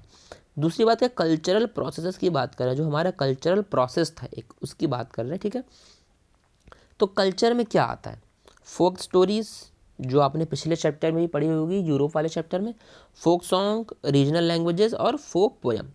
फोक स्टोरी मतलब अलग अलग जगह जो स्टोरीज चलती हैं, अलग अलग जगह के हिसाब से। अगर कोई महाराष्ट्र का बच्चा होगा, चाहे वो किसी भी रिलीजन का हो, उसको बचपन से कहानियाँ सुनाई जाती हैं, शिवाजी महाराज से जुड़ी हुई कहानी सुनाई जाती है, उस बच्चे के अंदर अलग ही देशभक्ति जाग उठती है, इस तरह से, ठीक है। लैंग्वेज के हिसाब से लोग बहुत ज़्यादा जुड़ाव महसूस करते हैं। अगर मान लीजिए आप इंडिया में रहने वाले हैं, आप हिंदी बोलते हैं, आप मान लीजिए यहाँ से चले जाते हैं किसी दूसरे कंट्री में, फॉर एग्ज़ाम्पल आप चले गए रशिया या अमेरिका चले गए, वहाँ पे कोई आपको हिंदी बोलने वाला इंसान मिल गया, वो इंसान कैसा पता नहीं, चोर है, डाकू है, क्या है पता नहीं, लेकिन अगर वो हिंदी बोलता है, आप दौड़ के जाएंगे, उसको गले लगाएंगे, आपको इतनी खुशी मिलेगी ना कि ये तो हमारी ज़बान बोलता है, ये हमारे वहाँ का बंदा है, आपको बहुत खुशी मिलेगी। तो ये लैंग्वेज भी लोगों को जोड़ने का बहुत काम करती है। फोक सॉन्ग होते हैं, अलग अलग जगह के स्पेशल फोक सॉन्ग होते हैं, उन सॉन्ग के ऊपर इंसान को सुनते ही अपने आप एक भावना अंदर से जागने लगती है अपने देश और उस जगह से जुड़ी हुई चीज़ों के बारे में। फिर आती फोक स्टोरीज़। फोक स्टोरीज़ वही बताया जो शिवाजी के वहाँ की कहानी है, ठीक है। ये पोएम और फोक स्टोरीज़ दोनों चीज़ें होती हैं, ठीक है, कहीं पोएम स्टोरीज़ दोनों चलती रहती हैं। फिर एक चीज़ है भारत माता, आपको याद होगा एलिगोरी की बात करी थी हमने एलिगोरी की बात करी थी, कब करी थी, पिछले वीडियो में। याद ना हो तो जाइएगा देखिएगा पिछला वीडियो जो हमारा था, एलिगोरी की हमने जब बात करी थी। एलिगोरी का मतलब होता है एक रिप्रेजेंटेशन, ठीक है, जो चीज़ एक्चुअल में है नहीं बट दिमाग में हम एक इमेज बना के लेकर के चलते हैं, ठीक है। फीमेल कैरेक्टर होता है, ठीक है, रिप्रेजेंट करने के लिए। तो भारत माता कोई भारत माता है नहीं, लेकिन अपनी कंट्री को दर्शाने के लिए, अपनी कंट्री का रिप्रेजेंटेशन के लिए हमने भारत माता को यूज़ किया, बनाया है। एक एलिगोरी है, ऐसी कोई रियल में एग्जिस्ट नहीं करती, बट कहीं भी अगर आप वो इमेज देखेंगे तो आपको तुरंत अपनी धरती माँ, भारत माँ याद आ जाएंगी। पहली बार बनाया था बंकिम चंद्र चट्टोपाध्याय या बंकिम चंद्र चटर्जी, इसी को कहते हैं। देखिए चट्टोपाध्याय का शॉर्ट फॉर्म होता है चैटर्जी, तो पहली बार इन्हें बनाया था, बंकिम चंद्र चटर्जी ने बनाया था। बाद में उन्होंने ये चीज़ इंक्लूड करी थी अपने नॉवेल आनंद मठ, उनकी एक नॉवेल आई थी, नॉवेल का नाम था आनंद मठ। आनंद मठ में उन्होंने ये चीज़ इंक्लूड करी थी। सेकेंड टाइम बनाया था अबींद्रनाथ टैगोर ने बनाया था। अबींद्रनाथ टैगोर एक नाम है, याद रखिएगा। इन्होंने सेकेंड टाइम भारत माता को जो है वो एलिगोरी उन्होंने डिज़ाइन करी थी, बनाई थी, ठीक। अच्छा, फिर एक point, revival of Indian folklore, ठीक है। Folklore of South Indian was published by Natesa Sastri, एक राइटर है नतेशा शास्त्री उनका नाम है। तो इंडियन फोकलोर मतलब इंडियन की फोक कहानियाँ जो थी उसका जो है रिवाइव किया, उसको दोबारा से लेकर के आए। तो साउदर्न इंडिया की जो कहानियाँ थी उसका एक कलेक्शन था, उसको पब्लिश किया था नतेशा शास्त्री ने किया था। साउदर्न इंडिया की जो कहानियाँ थी उसके बारे में था, ठीक है। ये चीज़ देख लीजिएगा आप लोग। उसका नाम था, जो बुक का नाम था तमिल का, the folklore of southern India, ये उस बुक का नाम था, the folklore of southern India. फिर री इंटरप्रिटेशन ऑफ हिस्ट्री, लोगों को याद दिलाना कि आप क्या थे, पास्ट में हम क्या थे, आज अगर हम इस तरह से हैं तो हम हमेशा तो ऐसे थे नहीं, इसके पहले हम क्या थे, ये चीज़ लोगों को बार बार याद दिलाना है कि आप इतने दबे हुए कभी नहीं थे, आप तो बहुत पहुँचे हुए थे। तो उस चीज़ को याद करो और वापस उस जगह पर पहुँचने की कोशिश करो। ग्लोरियस डेवलपमेंट, उसमें क्या क्या चीज़ थी, पहला अपना ग्लोरियस डेवलपमेंट याद दिलाना लोगों को कि आप कैसे डेवलप हुए थे। आर्ट और आर्किटेक्चर का याद दिलाना कि आर्किटेक्चर, आपके वहाँ की आर्ट कितनी फैली हुई है, लोग सीखने आते हैं। रिलीजन और कल्चर के बारे में याद दिलाना कि आपका रिलीजन क्या है, आपका कल्चर क्या है। हमारे यहाँ की औरतें साड़ी पहनती हैं, आज भी सर पर दुपट्टा रख के चलती हैं, ये चीज़ याद दिलाना। लॉ एंड फिलॉसफी याद दिलाना लोगों को कि आपका कानून, आपकी फ़िलासफ़ी, इंडिया में इतने बड़े बड़े फिलासफ़र मौजूद हुए हैं, कभी पढ़िएगा उनके बारे में। ये चीज़ लोगों को बताना कि हाँ तुम्हारी क्या वैल्यू है, क्या अहमियत है। यहाँ का क्राफ्ट और हैंडलूम, इंडिया में हैंड क्राफ्ट्स बहुत ज़्यादा फेमस हैं, और हैंडलूम मतलब हाथ से बने हुए जो कपड़े होते हैं। फिर एक चीज़ फ्लैग के बारे में आती है, थोड़ा सा उसको भी देख लेते हैं, इसी के साथ हमारे चैप्टर को हम ख़त्म करेंगे। यहाँ पे फिर स्वदेशी मूवमेंट में एक फ़्लैग यूज़ हुआ था। जब स्वदेशी मूवमेंट चलाया गया था तो एक फ़्लैग यूज़ हुआ था वहाँ पर। ये मैं क्यों यूज़ कर रहा हूँ, मुझे ये कलर यूज़ करना है। हाँ, स्वदेशी मूवमेंट चलाया गया तो जो फ्लैग वहाँ पे यूज़ हुआ था वो फ्लैग लोग यूज़ कर रहे थे, ठीक है। वो ट्राई कलर फ्लैग था। कब आया था, 1905 में, ठीक है। उसमें रेड कलर था, उसमें ग्रीन कलर था, उसमें येलो कलर था। 3 कलर उसमें पाए जा रहे थे, रेड, ग्रीन और येलो। 3 कलर कौन कौन से थे, रेड, ग्रीन और येलो, ध्यान रखिएगा, ठीक है। रेड, ग्रीन और येलो, और बीच में सेंटर में लोटस हुआ करता था, ठीक है। ये था 1905 में ये था। फिर 1921 में गांधी जी ने एक फ्लैग डिज़ाइन किया था। गांधी जी ने डिज़ाइन किया, तो भी 3 कलर में ये भी था, ट्राई कलर। इसमें कलर थे रेड, ग्रीन और वाइट। कौन कौन से, रेड, ग्रीन और वाइट कलर थे। और इसके बीच में एक स्पिनिंग व्हील था। स्पिनिंग व्हील मतलब कि चरखा, चरखा जो बताता था कि हमें अपनी मेहनत करनी है, खुद ही काम को चलाना है। तो इसी के साथ में चैप्टर यहाँ पे स्टार्ट हो रहा है। आप इस पूरे चैप्टर को पढ़िएगा और बारी बारी से आप चाहें तो स्क्रीनशॉट लेते रहिएगा। पूरे चैप्टर का स्क्रीनशॉट लीजिए, शॉर्ट नोट्स आप इन्हीं से बना सकते हैं और इनफ है। आप इनको पढ़िए, शॉर्ट नोट्स को समझिए। देखिए करना क्या होता है ना, मैं आपको बता दूं कि रिवाइज करना कैसे होता है। आप शॉर्ट नोट्स, आप मेरे स्क्रीनशॉट लेकर के शॉर्ट नोट्स अपने बना लीजिए। एनसीईआरटी उठाइए, एनसीईआरटी पढ़ लीजिए, याद मत करिए। एनसीईआरटी आप ऐसे एक बार रीड कर लीजिए, आपको दिख जाए चीज़ें सारी। उसके बाद में आपको याद करना शॉर्ट नोट्स, ऐसे पॉइंट्स में आपको याद करना। ऐसे पॉइंट्स आपको दिख रहे हैं, ऐसे पॉइंट में आपको याद करना है। पॉइंट्स में याद करेंगे तो आपके लिए चीज़ें आसान रहेगी। पॉइंट्स आपने याद कर लिया, अब क्वेश्चन शॉर्ट में आता है, आपने सिर्फ पॉइंट्स लिख दिए। लॉन्ग में आता है, आपने पॉइंट्स को एक्सप्लेन कर दिया। आपका ऐसे नंबर आपको मिल जाएगा। राइटिंग थोड़ी सही रखिएगा। और बुक पढ़ने के लिए मैं इसलिए कह रहा हूँ, अगर आप बुक पढ़ेंगे तो इन पॉइंट्स को एक्सप्लेन करना आपके लिए थोड़ा सा आसान हो जाएगा। इन पॉइंट्स के बारे में आपको 2-4 वर्ड्स थोड़े अच्छे अच्छे पता होंगे, उन वर्ड्स के हिसाब से आप इन पॉइंट्स को एक्सप्लेन कर सकते हैं बड़े ही आराम से। एक एक पॉइंट आप एक्सप्लेन कर सकते हैं। तो ठीक है, आई होप आपको वीडियो अच्छा लगा होगा। और अगर कोई क्वेरी आपकी हो, कोई सवाल हो, तो आप कमेंट बॉक्स में बता सकते हैं। कोई टॉपिक जिस पे आप चाहते हो कि हम वीडियो बनाएं, तो हम और हमारी टीम पूरी कोशिश करेंगे उसके ऊपर वीडियो बनाने की। इसी के साथ में समाप्त करते हैं, और जल्दी कोशिश रहेगी कि 3rd चैप्टर का या और भी चैप्टर हम यहाँ पे लेकर के आए आपके सामने फुल रिवीजन के फॉर्म में। Okay, thank you so much. Like, share और सब्सक्राइब करना बिल्कुल भी मत भूलिएगा। Thank you everyone.